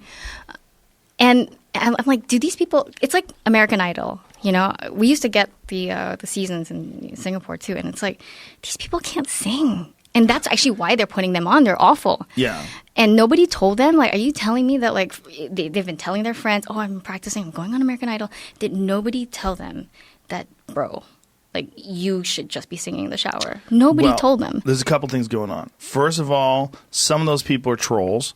They're going on there. They know they suck, and they're going on because they're going to get on TV. And the best way to get on TV is actually to suck. But American okay, Idol, there's if you no don't have any concept talent, of shame. Like they want to do it. They want to be on TV. Look, I used to host Fear Factor. Don't talk to me about shame. Okay, I understand. There's no shame People in just that. There's wanna no be on shame in television. attempting to eat bull testicles. Actually, I think Right. that's heroic. It's definitely not heroic. And it's now a show on Food Network, right? Well, bull testicles are actually a common food. They're Yeah. Rocky Mountain oysters. Gross stuff is. They don't taste bad. Bull testicles do not taste bad. They're actually, the way they cook them, if they cook them well, they're actually delicious. Okay, but there's no shame in doing something that most people are fearful about. The singing thing, what's going on is, first of all, there's a lot of those people that are mentally ill. That's part of the problem. A lot of those people are delusional. They're mentally ill. They have like legitimate mental health issues. And then they go and sing and they sound terrible and no one tells them because they don't have any friends. It's one of the reasons why. I think there's a happy medium. See, the thing is, if you grow up in Asia, you're told that you're just a dumbass all the time and you're kind of constantly beat down. If you come home with like 99 over 100 for your math exam, your parents are not going to say, Pat, well done. They're going to say, where was that 1 point? What did you do wrong? And again, you do not doubt that they love you and care for you. That's just how it is. They're just hardcore. And so you kind of internalize that and have very low self-esteem and, in general, but you kind of know your limitations, right? That's the problem. Like when I moved here was that I realized like a lot of the kids I went to school with, man, I wish they had their confidence. It's like their inflated sense of self-worth was just so big, but sometimes it allowed them to get the good jobs. It allowed them to ace the interview. They don't have to do stupid things like drink this and get nervous. You don't have to do that either. I grew up around a lot of Koreans because I did Taekwondo from the time I was young. I did it too for a while. And they are, I thought I knew what hard work was until I was around these people. And I was like, oh, you can never outwork, Koreans. Whew. And my friend Jungsik, who was on the U.S. national team when I was younger, was in medical school. So he was going through his residency and training to be on the national team. So while he was studying, he would put his backpack on, fill his backpack up with books, and run up the stairs of the university, run up and down the stairs to get some additional workouts in. He was trying to train for the U.S. team while he was doing his residency. It's insane. Insane. He was crazy. He would sleep 3 hours a night, and he was like one of the best Taekwondo fighters in the world. And it was all through sheer will and determination. But he was explaining that to me about what it was like growing up. It's like you are never good. Never. There's nothing's ever good enough. No matter what you do, you could have done better. You could work harder. You could always do more. Yeah. Oof. No, I mean it's unforgiving, but it's one of those things that it's a good illusion. It's I think a very healthy illusion to have that like work equals success, right? And that's why I think people of Asian descent generally are pretty primed to buy into the Republican politics, right? Of pull yourself up by your bootstraps. You don't need handouts. The harder you work, the more likely you're going to achieve something. That's why there's just such a natural, ally in terms of to rely on this block as a political group.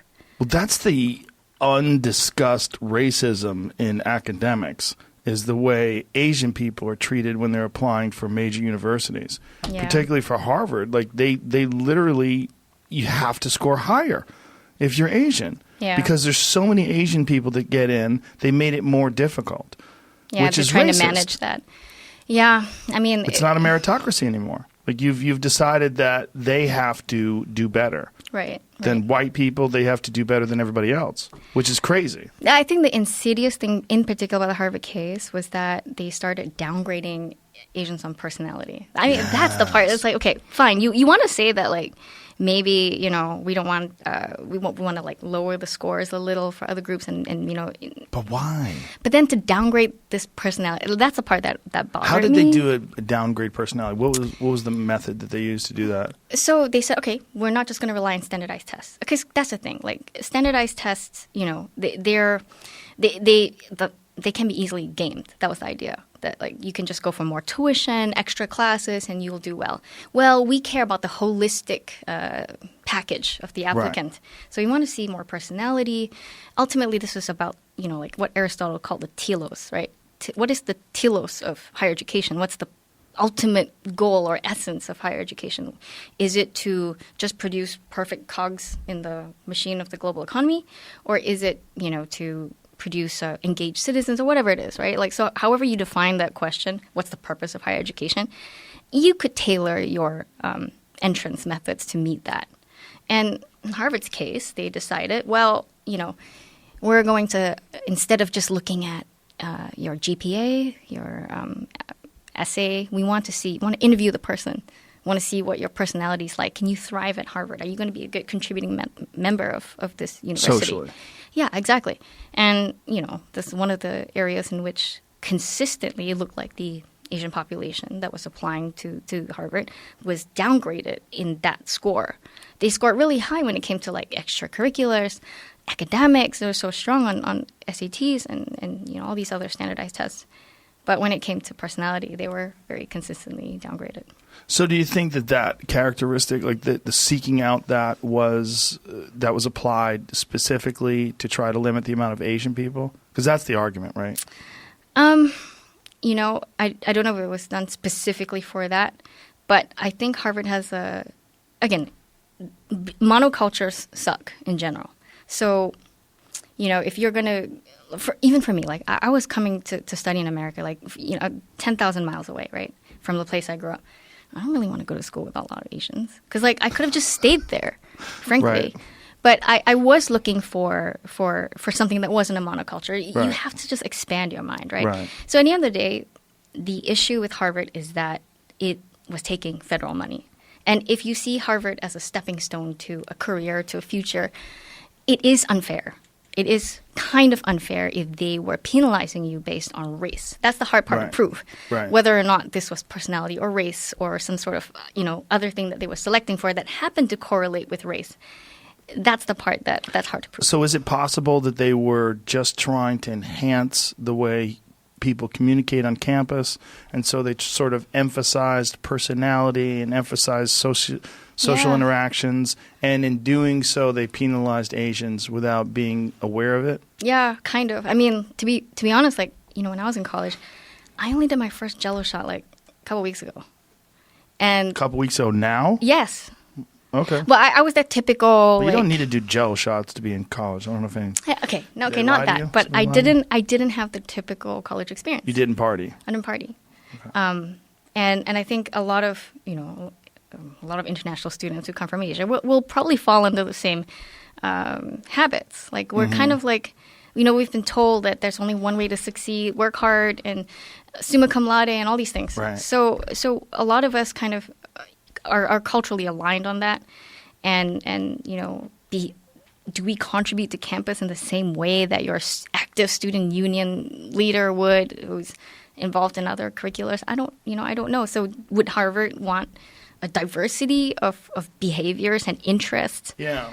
Probably yes. You The don't want all these like diversity, boring right. STEM people walking But you around. want all kinds of different stuff. And you also want people that raise the bar really high in terms of performance. You do. Yeah. Yeah, I mean that enhances other people's understanding of what's possible. But as a private institution, Right. you can make your student population up the way you want, right? Yeah. That's why you have Liberty University, which is Jerry Falwell's. Yeah. And it's for Christians. But it's a private institution. They're not taking money from the government, so that's fine. Unlike UC Berkeley, state institution, they abolish affirmative action. UCLA, all the UCs did. Look at the population. It's 70-80% Asian Interesting. in California. Yeah. Why is that?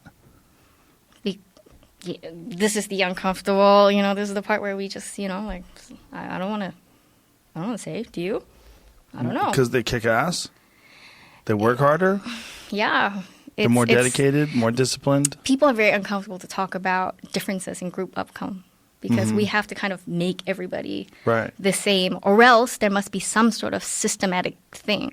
But I think that Asians, because they're so hardworking and because they don't complain, people get away with this stuff, where they get away with discrimination against them.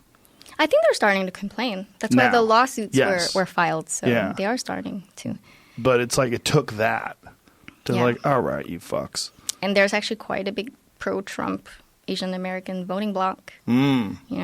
Interesting. This particular issue of affirmative action has really driven a lot of Asians rightward. In New York City, that has happened too under de Blasio. Really? Yeah, because of the public school situation there.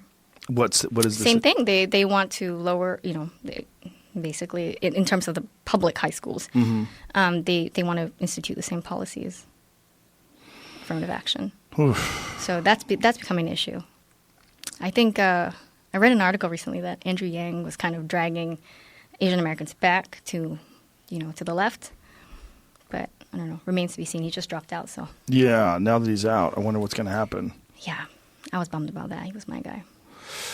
He has some really interesting ideas, and he's so open-minded. You know, his perspectives are so uniquely non-politician-like. Yeah. And like, how refreshing to finally have somebody who's scientifically and technologically literate. Yes. In government. Yes. That was really my big attraction to him. It was I know funny. it was the basic bitch intellectual dark web choice. Either him or Tulsi was. Mm-hmm. But basic I bitch really, intellectual really, dark web choice. but I really, really liked him. Yeah, this whole thing is so strange. It looks like they're trying to fuck Bernie over again, just like they did in 2016. They're just we watched that coin flip over and over again yesterday. Yeah. From Iowa, we're like, arrest that kid, put him in jail. That was an illegal coin flip. That was a terrible coin flip. The whole thing is just so weird. It's just seeing it play out and seeing it play out so transparently. So many. Some of the conspiracies are like about, because now they're kind of like pitting Mayor Pete against Bernie, right? Well, and he's they're like, doing it. He's talking shit about Bernie, he is too. and he get booed. Yesterday, right? And then in New Bernie Hampshire. was talking about how many billionaires, so many billionaires donate to Mayor Pete. That was pretty good, Bernie. It's not that good. Andrew Yang, 2020 dropout, fuel speculation on NYC. Oh, I would be so happy. Oh, if he did mayor that. of NYC. Holy Wow. shit. He could do that. He could win that. Fuck yeah. Actually, he would. How's Mayor Pete? Is he still a mayor? Yeah, he is. How do you do that? That's a bit of a complaint among That his should be a constituents. giant complaint. Yeah. Did he do a great job as a mayor? I mean, he's like did he clean up all the problems of that city? Doesn't He's seem like done he enough has. to make people notice, Yeah. but I think the African American community is not happy about some issues that He talks how really he well, does. and he's handsome, and he's a veteran. Those are good things. They're like, fucking run him. Run him.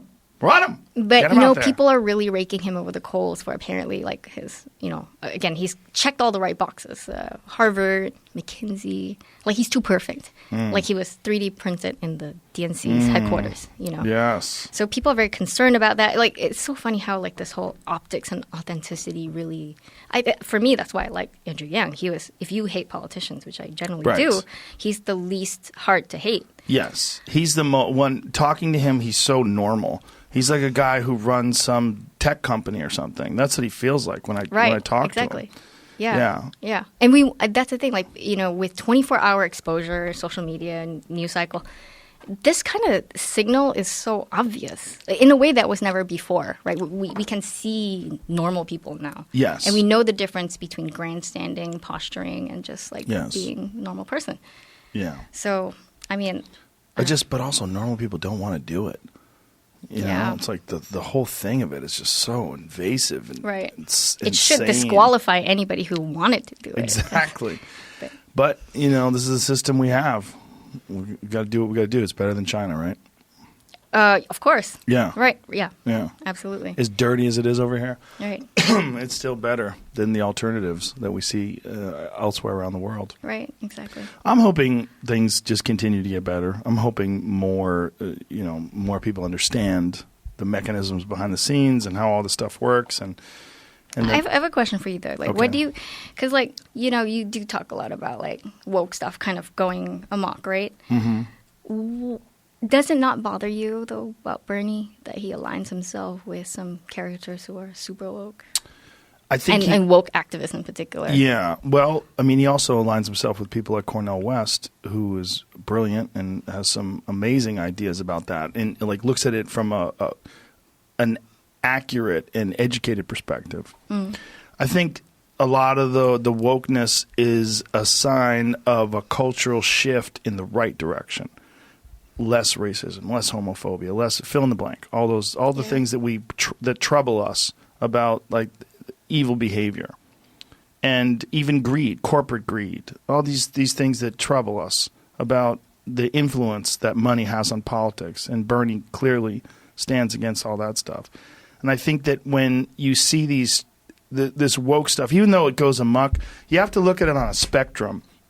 It's like the crazy Antifa people who demand 100% compliance with woke ideology, or they'll hit you in the head with a bike lock, versus people who want single mothers to be able to have free education and free health care and give them the economic support that they have to raise their family and hopefully give their children a chance at achieving a successful, comfortable life in this world, versus suppress them, versus keep them in this fucked up system that just throws them in the meat grinder with everybody else. Treat this country like a community. Like, try to do our best to help the people that are in a disenfranchised position, because there's so many. Yeah. Try to do our best to, in some way, economically uplift all these deeply impoverished sections of our country. Those are the good aspects of woke ideology. See, all woke ideology isn't just you need 78 different gender pronouns. Correct. And you have to comply with. That's actually fringe, probably. It is fringe, but it's also fringe right. I mean, like, there's nothing wrong with being conservative fiscally. There's nothing wrong with being conservative in the way you dress or the way you behave. You know, it's like when you go far right, then things get ugly, right? And it's the outside edges on both parties are the mess.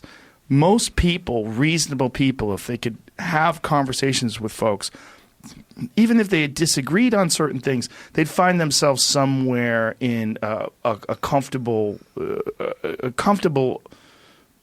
discussion where you could at least sort through the ideas and try to figure out why you think the way you think and why I think the way I think, how we disagree, and are you right or am I wrong? Like, I want to know, you know, and most people don't. These kind of conversations, like trying to figure out if the person who opposes your philosophy or your perspective is right and you're wrong, it's very uncomfortable for people. Right. So what do? They just fucking shit on anybody who's on the other side, and they don't talk to them. And there's very little exchange of ideas in between the right and the left. One of the guys I really like talking to is Dan Crenshaw, who's a right-wing guy. Like him too. He's very reasonable. Yeah. Very reasonable. He's so much open-minded. respect for doing that thing on SNL too. Yes, you know? yes. Yeah. That was great. That was such a nice mea culpa, like, to see. Yes.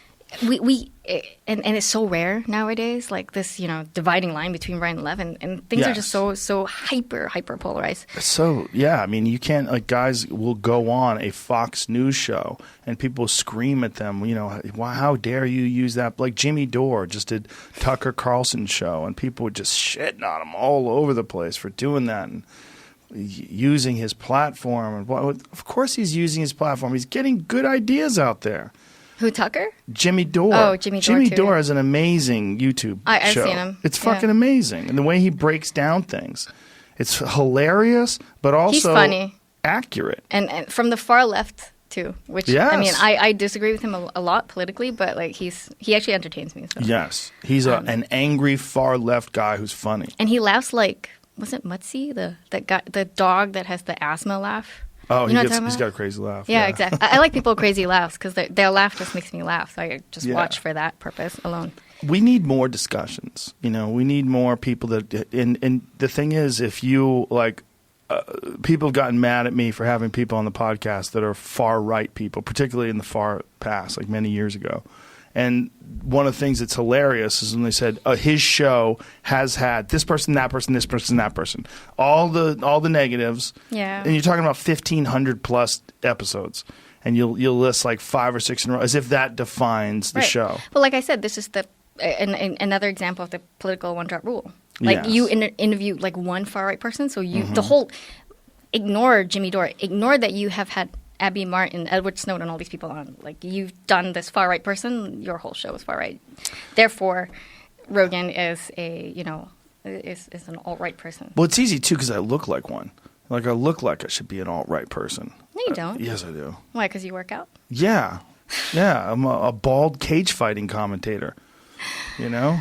That, you know what, that's a terrible, I don't know why this correlation has really started to exist, but it has. I saw an article, I think it was on The Guardian, that said something like, if you exercise too much, there was an article about that, like exercise is kind of like a like, again, they're lumping all these concepts. Masculinity? Yeah, they're lumping all these concepts together.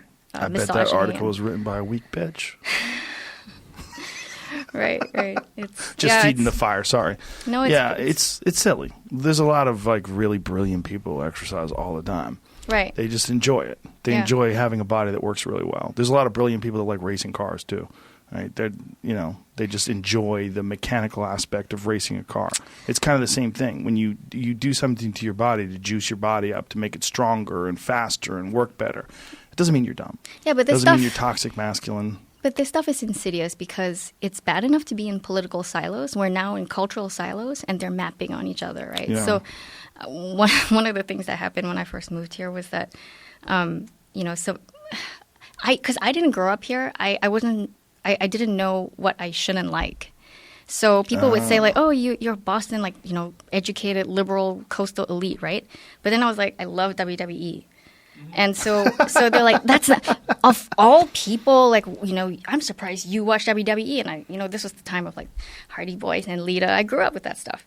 So people would be surprised and they would push back on it. And it's increasingly become that way. Like from a person's consumption habits, what they like, hobbies, you're now able to map what politics they will have or likely to have. And that's dangerous. Like we shouldn't be going down this route.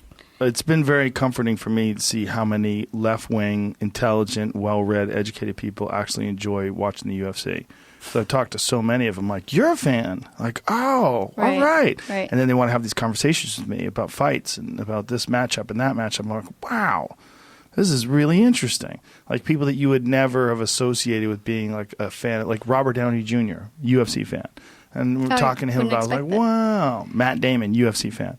Yeah. Like, whoa. Anybody breaking molds really should be elevated, because it's so rare. We just get more and more entrenched in these cluster. Right, and people are scared to like things like WWE or like anything they like. Some people love fucking mosh pits. Yeah, they're like, it's fake, right? I'm like, of course, but it's entertaining. Did you not see what Vince McMahon did? Like, it's just entertaining. Yeah, but they don't want you to like what they don't like, which is, it's thought bubbles. It's what it is. It's like people love when you are people love when you're predictable, right? Yeah. It's one of the reasons why people love when people dress up in suits. You dress like a suit and you act like a business person. You say words that are you speak in a very similar way to the other people that you work with, and it makes it easy to map out what you're probably going to do and how you're going to react. There's a very narrow band that you're operating in. When you're wearing a suit and a tie and you're in an office, there's a narrow band. You could be the asshole suit and tie guy, or you can be the standard, work language human being, gentleman. That kind of stuff is. That's people like that because they know that they can kind of predict you. They know where they know where you're going from. But when you're eccentric, when you're outside the box and you're unpredictable and you have an eclectic taste, they don't like it. You have interesting ideas that are completely irreverent and don't fit into these patterns. Like, what is she up to? What the fuck's going on in her head? She's out there watching wrestling, pro wrestling. She actually likes it. No, it's not. Yeah, it's pro fake wrestling, entertainment. Yeah, entertainment wrestling. Right, exactly. Yeah, but some people don't like when you're unpredictable, and they also don't like their own ideas being challenged. It's one of the things that I think that people love about other people that are deeply religious. If you're deeply religious and they're deeply religious, they know that they can talk to you in a certain way. Well, the Lord has a way of making things work out. Yes, it does, Tom. Yes, it does. And they know that you're going to think. Amen. And you're going to think in this narrow bandwidth. You're not going to get outside that box. You're a good Christian. Well, I know Mike, and Mike's a good Christian. Right. And all that stuff I hear about him just doesn't make any sense to me. But that's why it's a good control mechanism. Yes. Right? Like, it's easy to hurt people who it exists within this narrow band. Well, that's why politicians almost always adopt some form of religious ideology. Even Trump Trump was basically never religious his entire life. Never, right. Exactly. And now he's got a religious. That lady who he has. Oh my God, the Paula White or something. What the fuck her name is? Crazy. But that lady is amazing. Like, for but she's so crazy that it's WWE. Yeah. That's what it is. I mean, Trump used to be in the WWE. I know. Right? I totally remember those days. This lady is basically like a wacky manager. She's like a wacky manager in the WWE that talks to God and helps Trump out. That's how I look at it. I'm like, this is his wacky manager. He's got a character now. I mean, look, he's got the fucking crazy hair. He's got the spray tan that doesn't go all the way to the outside edges. That's her. And he's got this wacky lady who, I don't want to say he's banging her, but I wouldn't be shocked. No, I'd be shocked. She's kind of hot. She? Yeah, kind of a dirty old crazy religious lady way. I don't dirty, know. milfy religious lady. I think she's fairly pretty, isn't she? Look at that. Not bad looking. Listen, you tell me. I like her, the way she presents, but she's got the Karen hairstyle, which is not attractive. The Karen hairstyle. Yeah. LOL. Look at that. Look at him. He's not even. He's deeply in thought. No, it's so obvious it's fake. Come on. How dare you? That's like dirty. You don't know. He might be a changed man. Yeah. Someone sounds close-minded. I don't like how you're thinking. You know what? I think that's the thing that kind of ties all the threads of my life. It's just that I definitely oppose who I believe in that conformity. picture? Go back to that picture, please. You know who I believe in that picture? Mike Pence. No, he's not there. No, that's not the picture. You fucked me, Jamie. Wait, what picture? The picture that we were just looking at. It doesn't matter. See that lady in the leopard skin? I believe her face. She's barely into this. That's a lot the of one contour. with the dots. She's like, what am I doing? What is this nonsense? And Trump is like, I can't believe I'm president. I won. I'm going to win again. All I have to do is listen to this crazy lady talk to me about Jesus, and people got to buy into it. Right. I mean, it's a great move. You know, I mean, he didn't go secular at all, right? But if you look at his past and his history, like, he's not a religious guy. And all of a sudden he is. And nobody even questions it. It's just lip service, though. He's in the WWE. She's his manager. Yeah, but she's the wacky manager. I think Obama was similar. I think it was performative. His church going. I don't think he for a moment was. Is that her? Yeah. Oh, Whoa. yeah. Okay, they get down. I guarantee you. They go back. They do Adderall together. They listen to AC/DC and they fuck like rabbits. She's got a crazy story. Does she? Yeah, like addiction and how she came out of it. Yeah, she talked about how used to be addicted. Yeah. Good, even better. I think that's the singer for Journey. No. Yeah. The new singer? What do you mean? Which singer? Journey's Jonathan Cain. Wait, no, the not guy? the singer. The singer is a Japanese gentleman. Yeah, so what does he get? Guitar, Have you? keyboards? Do you know that Journey? Like what was his name? Steven. What was the original guy's name? Steve Perry. Steve Perry. Steve Perry from Journey. Beautiful voice. You know that. Yeah, of Don't course. stop. Yeah. Well, now there's a Japanese guy who does it, and he was a Journey cover band guy, and he's so good that when Steve Perry stepped away, they hired him to sing the songs, and he's fucking amazing. That guy. Wait, which guy? That's the guy that was the spiritual He's the advisors, singer. the far right. That guy's the singer, the one in the middle. Oh wow. He's amazing. He's very racially ambiguous. In that picture. Is he? But you said he's Japanese. I believe he's Japanese. Isn't he? Am I wrong? I don't know about Japanese. I'll find out exactly though real quick. I thought I read he was Japanese. Anyway, he's a guy from a, what's his name? Arnel Pineda. Okay, maybe Okay, something that else. does sound- That's Filipino, it sounds like. Yeah. And he is can sing, Filipino. so yeah. Okay, sorry, I'm wrong. Chances are. Anyway, this guy sounds exactly like Steve Perry. Maybe even a touch better. Wow. Maybe even a touch better. You want to hear a little? Yeah, Let's actually, I haven't play a heard little it. bit of it. Give me a little bit Wait, of when it, did Jamie. he? A few years back. Steve like Perry. 5 years ago. Yeah. 6 years ago. Steve Perry wanted to bail. He's like, I can't do this anymore, man. And this guy's like, I'll fucking do it. And they listen to him. They're like, damn, dude, you can do it. He sounds exactly like Steve Perry. Okay, I gotta hear Okay, this. give me some. Yeah, he does. Come on.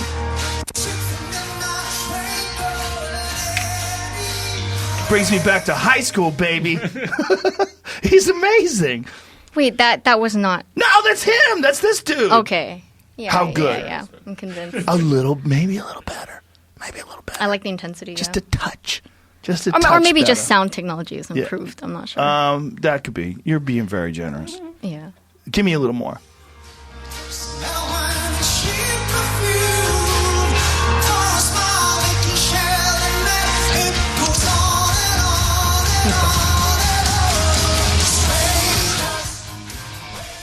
Come on, that I guy's had awesome. no idea. It's amazing. He's so good. I love that. That's a great story. That's a human story. You know, I love a story like that. Guy's in a fucking cover band. Right. All of a sudden, he's a lead singer at Journey. I'm not surprised he's Filipino, though. They're really good at singing. Oh, okay. They love karaoke. They're really good at pool. Who? Filipinos. Okay. Some of the best pool players of all time. To see on my wall out there, I have 2 signed photos of Filipino pool players. Efren Reyes and Francisco, what is his? God damn it. Why can't I remember his last name? Bata. Bata is Efren Reyes's, and Django, Francisco Bustamante. They're probably 2 of the top 10. Efren's probably number 1 ever. Efren Reyes. Most people agree with that. And Bustamante is probably top 10 of all time. I'm not sure we should be even positive racial stereotypes now or not. Those are Not positive. kosher. I know, Yeah, but now they're not kosher anymore. Yeah, that's silly. Yeah. The reason is what happened is in the 1950s when American GIs were in the Philippines, they introduced pool to the Philippines, and they started playing under really bad conditions because it's very moist outside, humidity, the tables roll really slowly, and so they developed a lot of really good skills under bad conditions, and then they would go to good conditions. And they also have a gambling culture, so there's a lot of gambling involved in pool, and so in pools everywhere. They have all these outside cafes with terrible pool halls tables, and and these people just got really, really good at pool, and to this day, some of the best players in the world come from the Philippines. Like when guys would see guys in tournaments and they would have to play a guy from the Philippines, they'd be like, oh, fuck. Here we go. Wow. Yeah. So it's like Chinese and ping pong. Probably. I don't know about that, though. I don't know too much about that. That's definitely true of even skiers, right? Like, so people that kind Nordic of learned people? on actually East Coast skiers, they're highly represented in the Olympics because they train on ice. Oh, okay. So you got to get again, Makes it's the tough conditions that kind of forges this fortitude and then you can adapt to any terrain. Yeah. Right? Versus if you kind of, grew up skiing the soft part of Colorado, you can't really switch that way. I know. That's the thing. Yeah. We're making things easier for people. We're making easier people. And that's why I have one of the solutions I have for, one of the questions of our time is how we fix journalism, right? Yes. One of the things I really think we need to do, because I'm not one of those people that thinks the MSM or the media is the problem. I mean, I'm kind of part of the media now. I write for Spectator USA, which is so does Bridget and some of the other people that you've had on your show as well. Bridget Fedesi. I love her. Yeah, she's the one that actually pitched me. She's hilarious. She is really funny.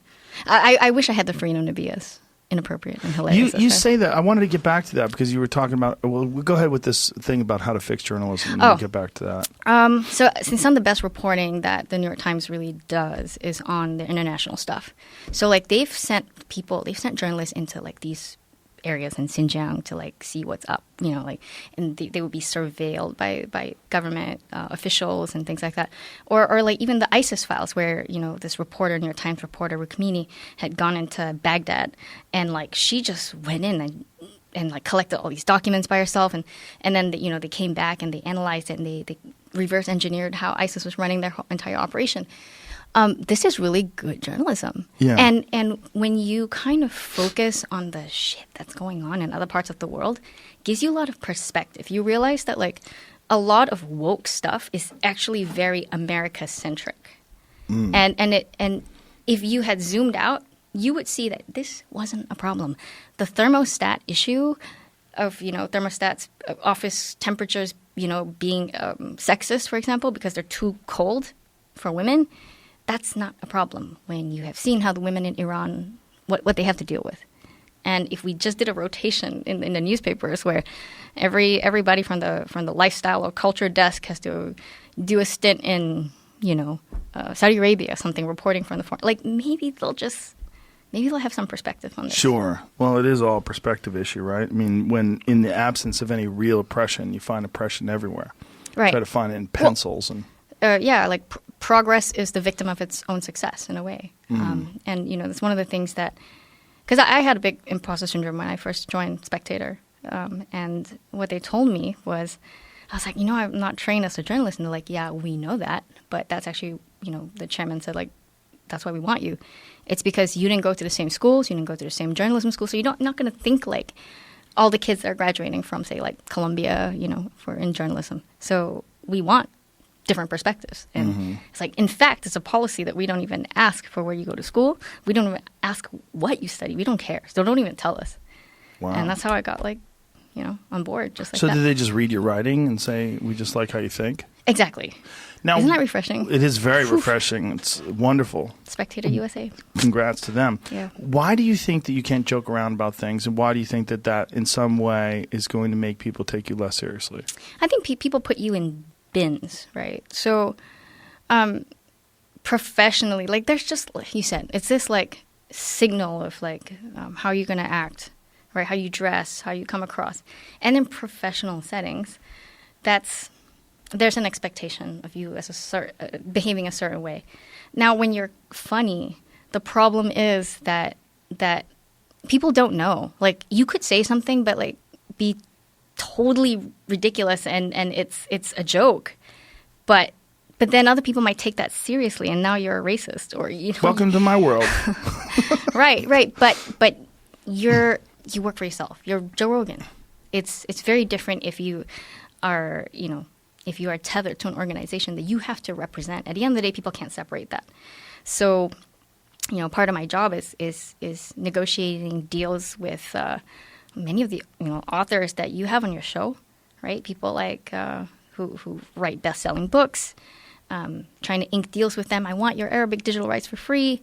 I want to make videos of your books too, video summaries and all these things. We ink contracts with them, working with publishers, agents.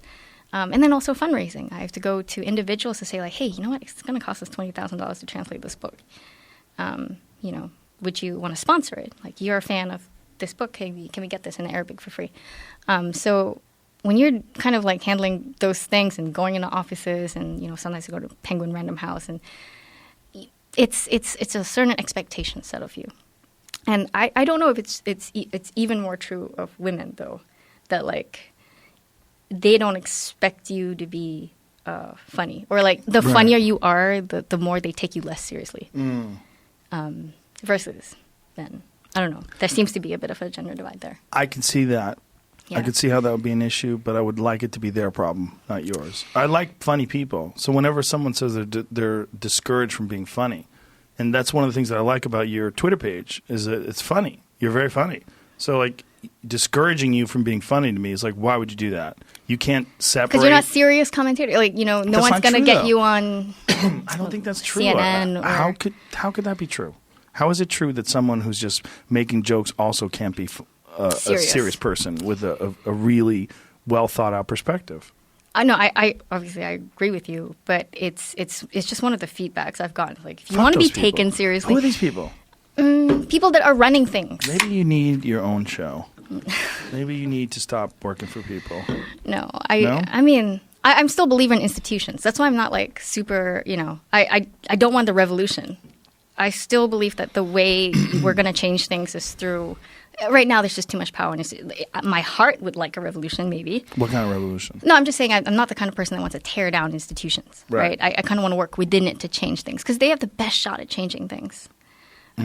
So in that sense, I'm not that much of an outsider. I love this quote. Actually, Elizabeth Warren said it. She said, in life, you have to choose. Are you going to be an insider or an outsider?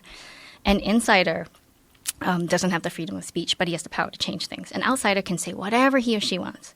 You can bitch about the system. You can, be a whistleblower, but you have no power to change anything. And you have to choose. You do? That was her quote. Is that an ancient Lakota quote? No, actually, it came from Larry Summers. I don't know if that's accurate. I don't know if you have to be an insider or an outsider. I think you have to have financial freedom so that you don't worry about someone taking away your ability to make a living, so you suppress your own thoughts. Correct. That's the big one. But it takes a very, a lot of things have to be aligned circumstantially to have financial freedom in the first place. But a lot of that does come from even working within the institution. A lot of people who have, huge financial backing. That's why somebody, I think it was Sarah Hayter, who tweeted something like, the one thing that's not really talked about is the classist implications of cancel culture. Right? Because it's going to affect the lower class more drastically. Right? If you don't have the money, if they're canceled. Yes, of course. There's a huge classist implication to this. Yeah, that's true. It's also just a frivolous way of treating human beings, and there's no path for redemption. It's like the thought process of it is so limited because you're not considering the fact that these are humans, and these are people, and people learn and grow, and they get better. And there's not offering any path to redemption and lumping all digressions and all mistakes into the same sort of pile. Right. It's a childish way of treating human beings. Right. And it's also, there's a fear to it that it's going to come back on you, so you go after them. Like, some of the biggest creeps are also male feminists, right? They're the ones who are like really... I heard you say that. You know what I mean? But I heard you saying that at Andrew Doyle the other day. That was funny. Yes, I love that guy. He's amazing. That book, Woke, is fantastic, too. Yeah. Titania McGrath. So I love retweeting those Titania posts because so many people are like, what the fuck is this? Who is this bitch? People get so mad they think she's real. Oh, it's so wonderful. But she could be, in the sense that, like, sometimes she ends up predicting actual woke commentary. She's so close to real. There's like, if you had a television show, like one of them after midnight episodes, is that what it is? What's the David Spade show called? Lights Out. Lights Out? I'm thinking of the other one, the one that Chris Hardwick used to host.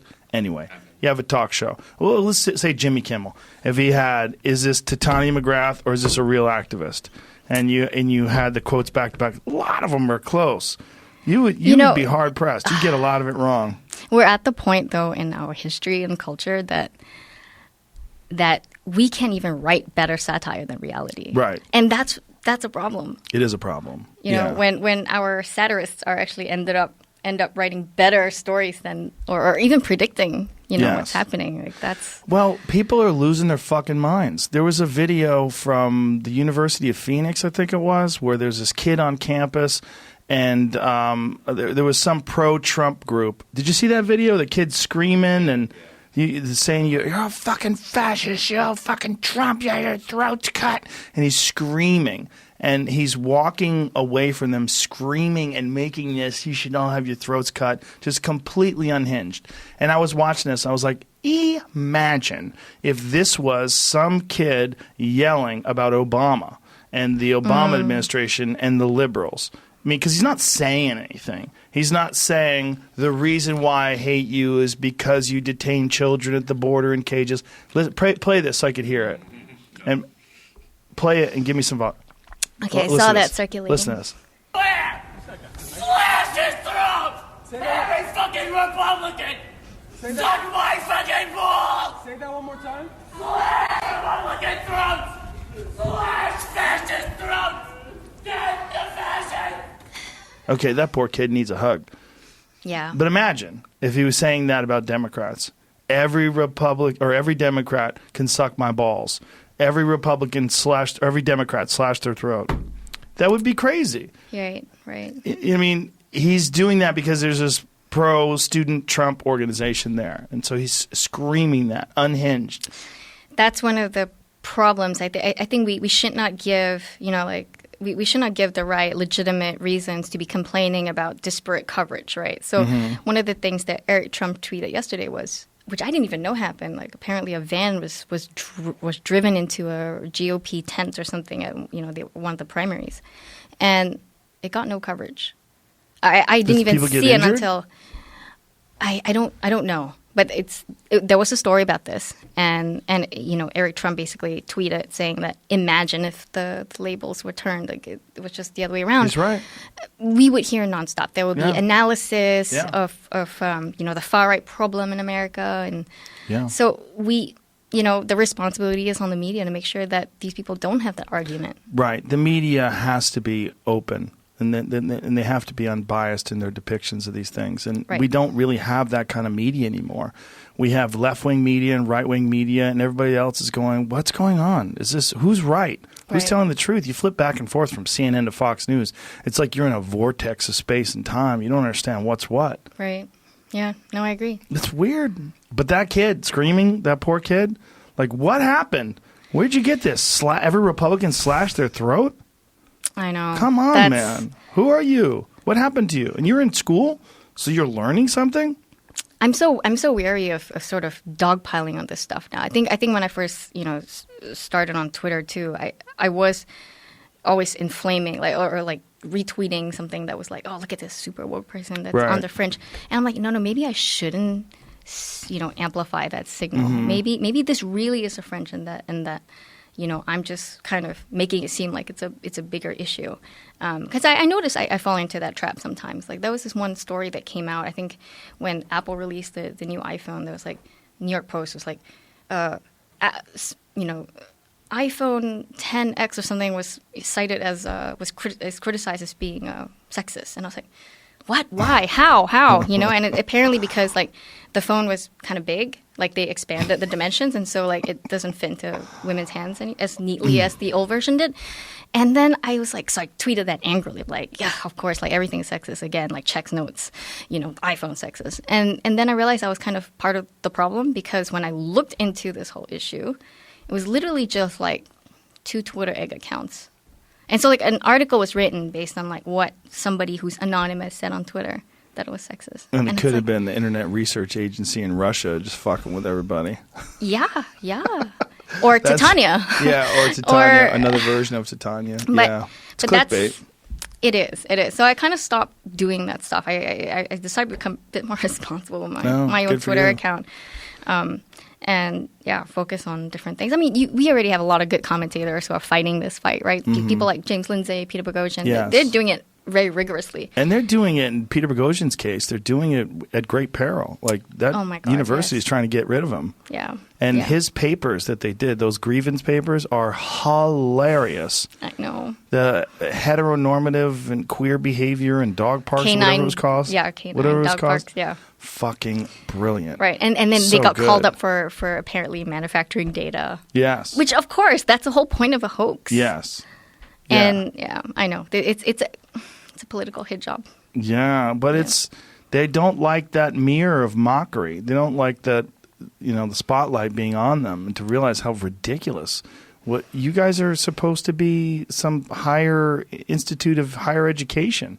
But that's this is mirroring what happened when like the new atheists started debating the religious Christians. Mm-hmm. It's like the new atheists were kind of mocking, right? Like people like Yes. Christopher Hitchens. That was a bit of a mocking tone, like what you'll believe is kind of silly. Yes.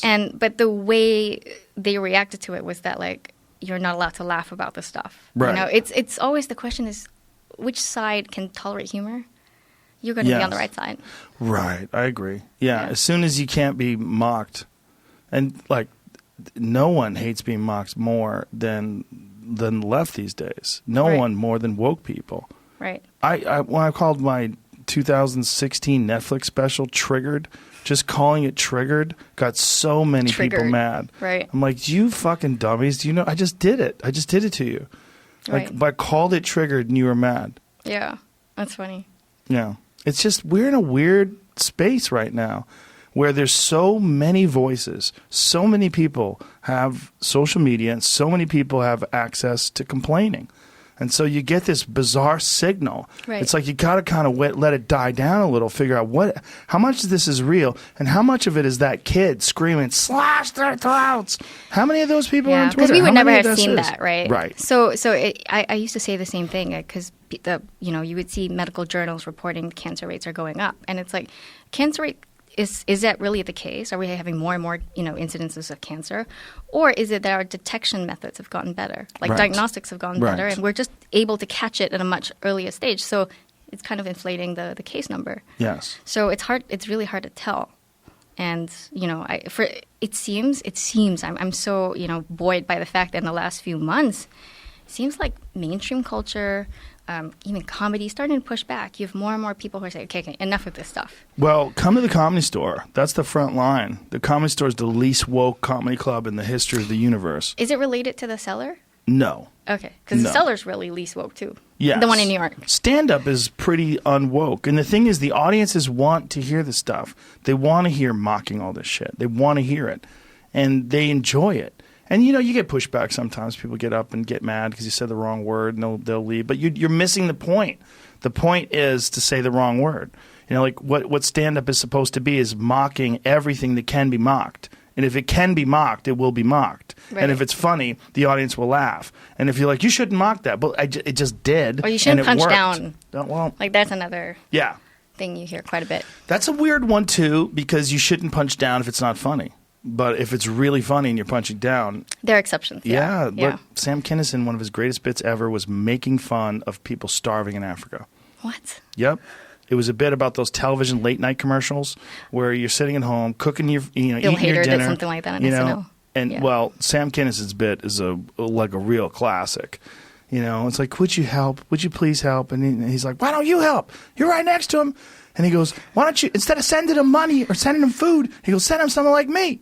Send him someone who's going to go down there and go, hey, we just drove 5,000 miles with your food and we realized we wouldn't have world hunger if you people would move where the food is. You live in a fucking desert! And it's like this long, crazy bit of Sam Kinison mocking starving people. Right. But it's hilarious because it's done the right way. He navigated that minefield where you don't feel bad. He goes, you see that? See that? You know what that is? That's fucking sand. You know what's going to be 100 years from now? Fucking sand. We got deserts in America too. We just don't live in them, asshole. And he's doing, obviously, that's not real. Right. These people are stuck. They don't have the ability. They don't have the resources to get out. There's a real problem. They've been there. The climate has changed. There's all these real issues. Right. There's all real issues. But it's horrible. But you're dying laughing. Particularly in 1986 when he did this. But there has to be like a theory of humor, like why that's funny versus another case where he's punching down and it's not.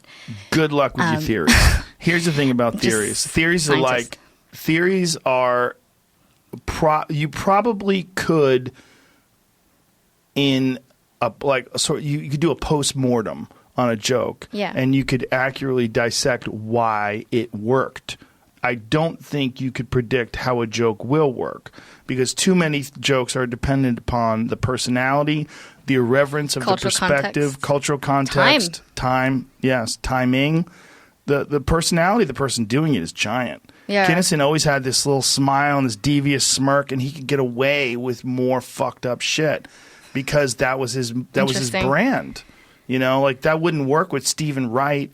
Stephen Wright, who has this sort of absurdist perspective and, you know, non sequitur one-liners. If he had a joke like that, it wouldn't work.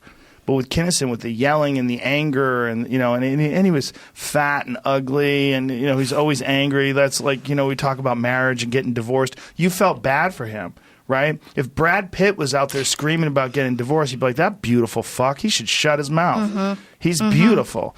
But Kinison is like 5 feet tall and fat and balding, and he's got a beret on. It's like, let him yell. Yeah, no, this analysis, like the anatomy of humor, really fascinates me. Yeah. Like why somebody can get away with it, why somebody cannot. And, I think I remember just recently, because Ari Shaffir did that joke about Kobe, like right after he passed away. And, yeah, he was That wasn't necessarily a joke, which is also part of the problem. It was a mocking of someone, and the joke is in his mocking. If people knew Ari, they would know that he does that whenever anyone dies, including people he loves. That's Ari's thing. And it's fucked up if you don't know Ari. But even if you, I read it. I was like, oh, Jesus, Ari. But I've come to expect it. Like he did it when Tom Petty died. He loved Tom Petty. He mocked Tom Petty mercilessly. When Tom Petty died. When Aretha Franklin died, he mocked her mercilessly. You know, it's what he does. It's sort of his signature move, and he takes pleasure in it, and his fans think it's hilarious.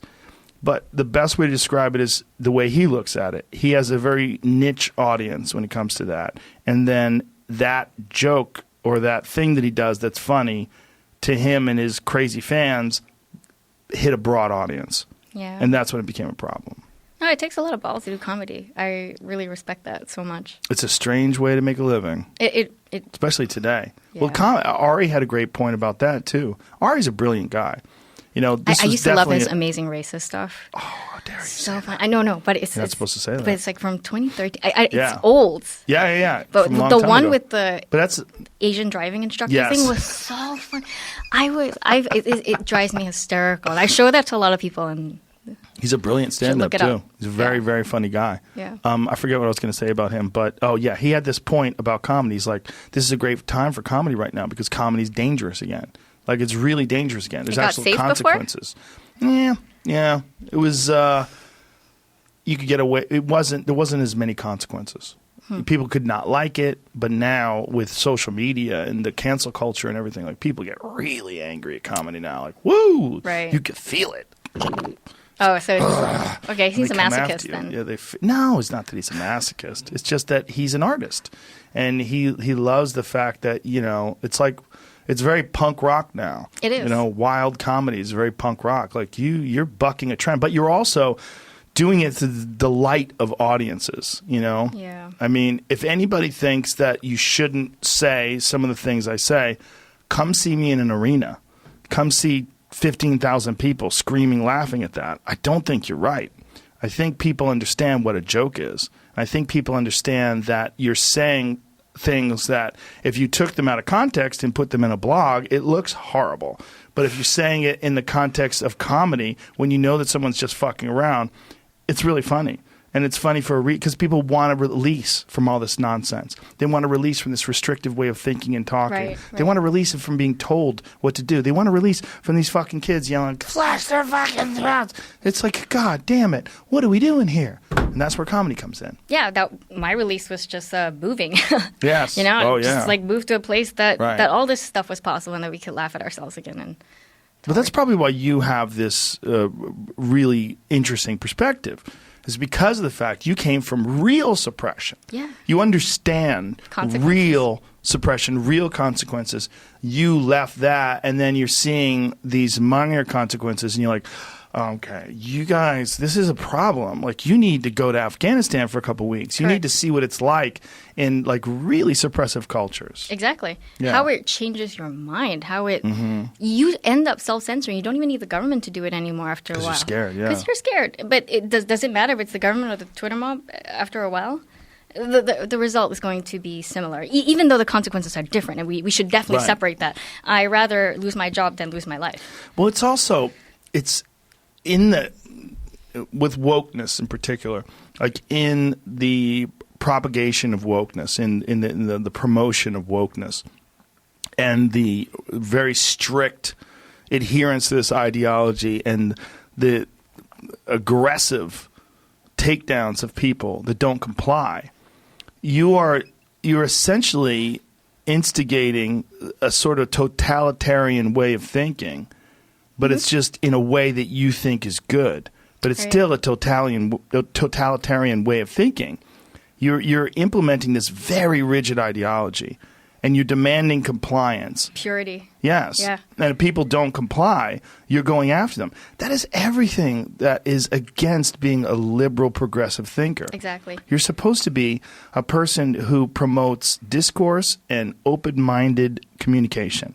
And if you run, like, Daryl Davis is the best version of that ever. I know. He's the best version of it because all he is a musician who is a very eloquent and articulate person who had the patience to sit down with people that believed in a really fucking stupid thing. And just through his mere existence and who he is as a person, he changed the way they thought. Exactly. That is so powerful. And that's been more powerful than all the punch-a-Nazi people. Yes. The Who's punch of obviously- Nazi people, it's such a problem. Like, my friend Kurt was talking to this guy who's a very prominent left-wing thinker, a very powerful person. And my friend Kurt was talking to him, and he's like, and the guy was like saying to him, "What's wrong with punching a Nazi?" He goes, "Here's the problem. Who's going to decide who the Nazi is?" You know, like, we're not talking about real Nazis. When you say punch a Nazi, you might be talking about your granny who's a Republican because she likes Trump because Trump believes in God. Is Granny a Nazi? Right. Well, Antifa thinks that, well, at least the New Jersey Antifa thinks that Daryl Davis is a neo-Nazi. So, yeah, you're right. So The crazy. concept creep. But Concept it creep's works. a great word. Works to your advantage if this is, there are people for whom the incentives are there to make it seem like the enemy is Yes. really that big. Because then you can implement all the solutions you want. Exactly. The population gets cowered into fear. Basically, it's another totalitarian tool. Yeah, it's almost like you're creating intellectual false flags. Right? You're propping up all the any divergence from this rigid ideology, some horrible fucking thing that needs to be attacked and squashed and poisoned and lit on fire. Right. But ultimately, at the end of the day, what we really need to do is just be nicer to each other. And part of our problem is lack of communication. And if you go to these things, like when you see someone trying to close down a Christina Hoff Sommers speech, what you're seeing is them yelling. It's yelling. It's like screaming, setting off fire alarms, screaming that people are fascist. That's not communication. That's just like if you're talking to someone, they're like, blah, blah, blah, and they're listening to you, blah, blah, blah. It's childish. Right. And the fact that this is all taking place at universities is so discouraging. Yeah. Yeah. And the fact that people think it's supportive. And here's another problem. The people on the left that aren't that way but think that these people like Antifa are probably good because they're like the bulldogs. They're like the attack dogs of the left. And they'll go after the right, and they'll reinforce our ideas. You don't understand the consequences of this. You're just gonna, with all the energy that goes in a negative way from the left, you're getting more energy that goes in a negative way from the right. It's a yin yang thing. It shifts. It's a Hegelian dialectic, pendulum swings. Whatever. Pendulum swing. Yeah. Yes. And it's inevitable. It's been a part of human interaction forever. The best way to communicate with someone is never yelling at them and screaming at them. The best way is to listen. Listen to their ideas and wear them out with logic. Right. Wear them out with long conversations. Like the best way for two people who have a separate view of the world. Put those separate views of the world together. Sit down. You tell me your view of the world. Tell me, and particularly if we can keep it in a narrow scope, we're both educated about what we're talking about, and we're not talking about something when the other person has really no data to draw from. Have a conversation. Right. Sit down. Talk it through. It's possible. We can get back to doing that. The problem is we're so accustomed over the last 10 years to communicating digitally. We're so accustomed to blaring our ideas out and then checking to see who agrees every 5 seconds, checking our likes and checking our comments. This is a non-social way of interacting through social media. Social revolves cues. People sitting apart from each other, looking into each other's eyes, being in the same space as each other. That's how humans are designed to communicate. That's how we evolved to communicate. So we're basically spending the vast majority of our time debating issues in an unnatural way. I would say it's a bit of a luxury now because it feels like it's very easy and very popular to kind of shit on social media in general. Right? Well, it's got great aspects for sure. Oh my! Well, and without it, we couldn't be reaching part of the world that censors things, right? Without it, you and I would have never talked. Exactly. Yeah. We would never have this conversation in person. It allows you. I think Steven Pinker once wrote about this. It was like the difference between common knowledge and shared knowledge. Common knowledge is like we both know something to be true, but shared knowledge is that we know. I know that you know that I know something. So it's recursive. And that creates a very different environment. Like, imagine if you are the one lone atheist in Saudi Arabia and there was no way for you to reach other people. You would think you're completely by yourself, that you're the only one that thinks different. But in the world where you can reach out and you can read other perspectives, all of a sudden you realize that, wait, I know that I'm not alone. I know that you know that I know that I'm, and it changes how you feel in terms of just ideologically, just safety. And it creates real change. Yes. One of my favorite quotes of all time was in this manifesto written, I can't remember the name now, but it was about a free internet. And he said the problem is that we cannot separate the air that makes wings beat from the air that chokes. And I was like, it's so poetic because you remember these cases of these girls that were escaping Saudi Arabia, and then she got locked up in Thailand, and she was saying, like, I'm trying to escape from my father. I don't want to wear the hijab anymore. I want to break out. My family would kill me if they find out I don't want this arranged marriage or whatever. And the only reason she can reach the outside world and that activists, lawyers heard her story and could help her, and she got asylum in Canada. It's because of social media. So it's like the more we want to regulate these things, the more we're making it hard for a lot of these people who live in still closed societies, because the only way to get in is through the internet. I think the internet in general is like most things. It's not binary. It's not 1 or a 0. It's not great or bad. It's both those things all together. There's amazing aspects of social media. I mean, just the distribution of information is so radically increased over the last 10 years. Right, but right now we're focusing so much on the bad. Yes. We're focusing too much on the way it's used negatively, and really not accounting for the things that it has brought. Yeah, I think you're right. Yeah. I mean, I think all of it is moving in a good direction. This is one of the reasons why I don't completely hate this whole woke ideology. No, I don't either. I mock it, like what I was saying, like when I say I'm in support of a lot of people like Bernie and people that go with him, because I think they want good things.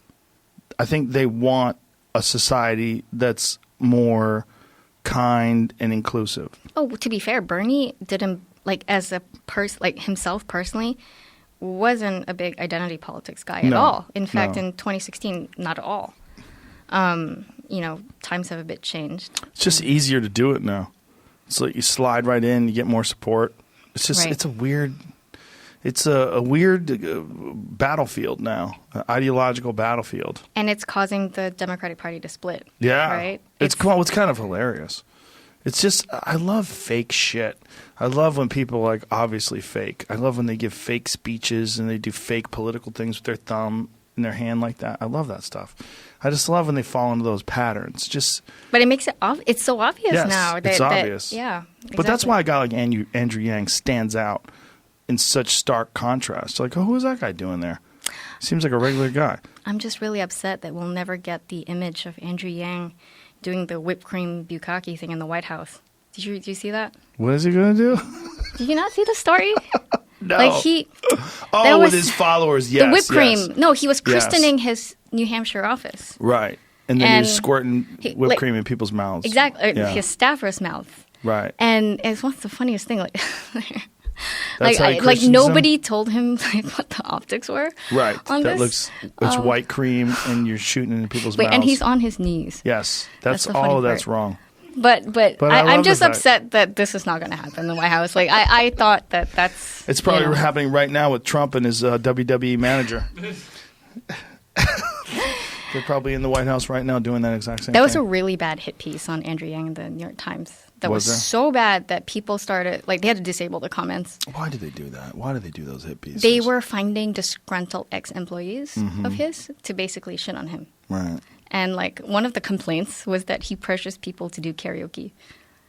Well, what a monster. I know. I'm like, that's the worst you could find, in 20 years of employment history. No one is going to pass your purity test. No one.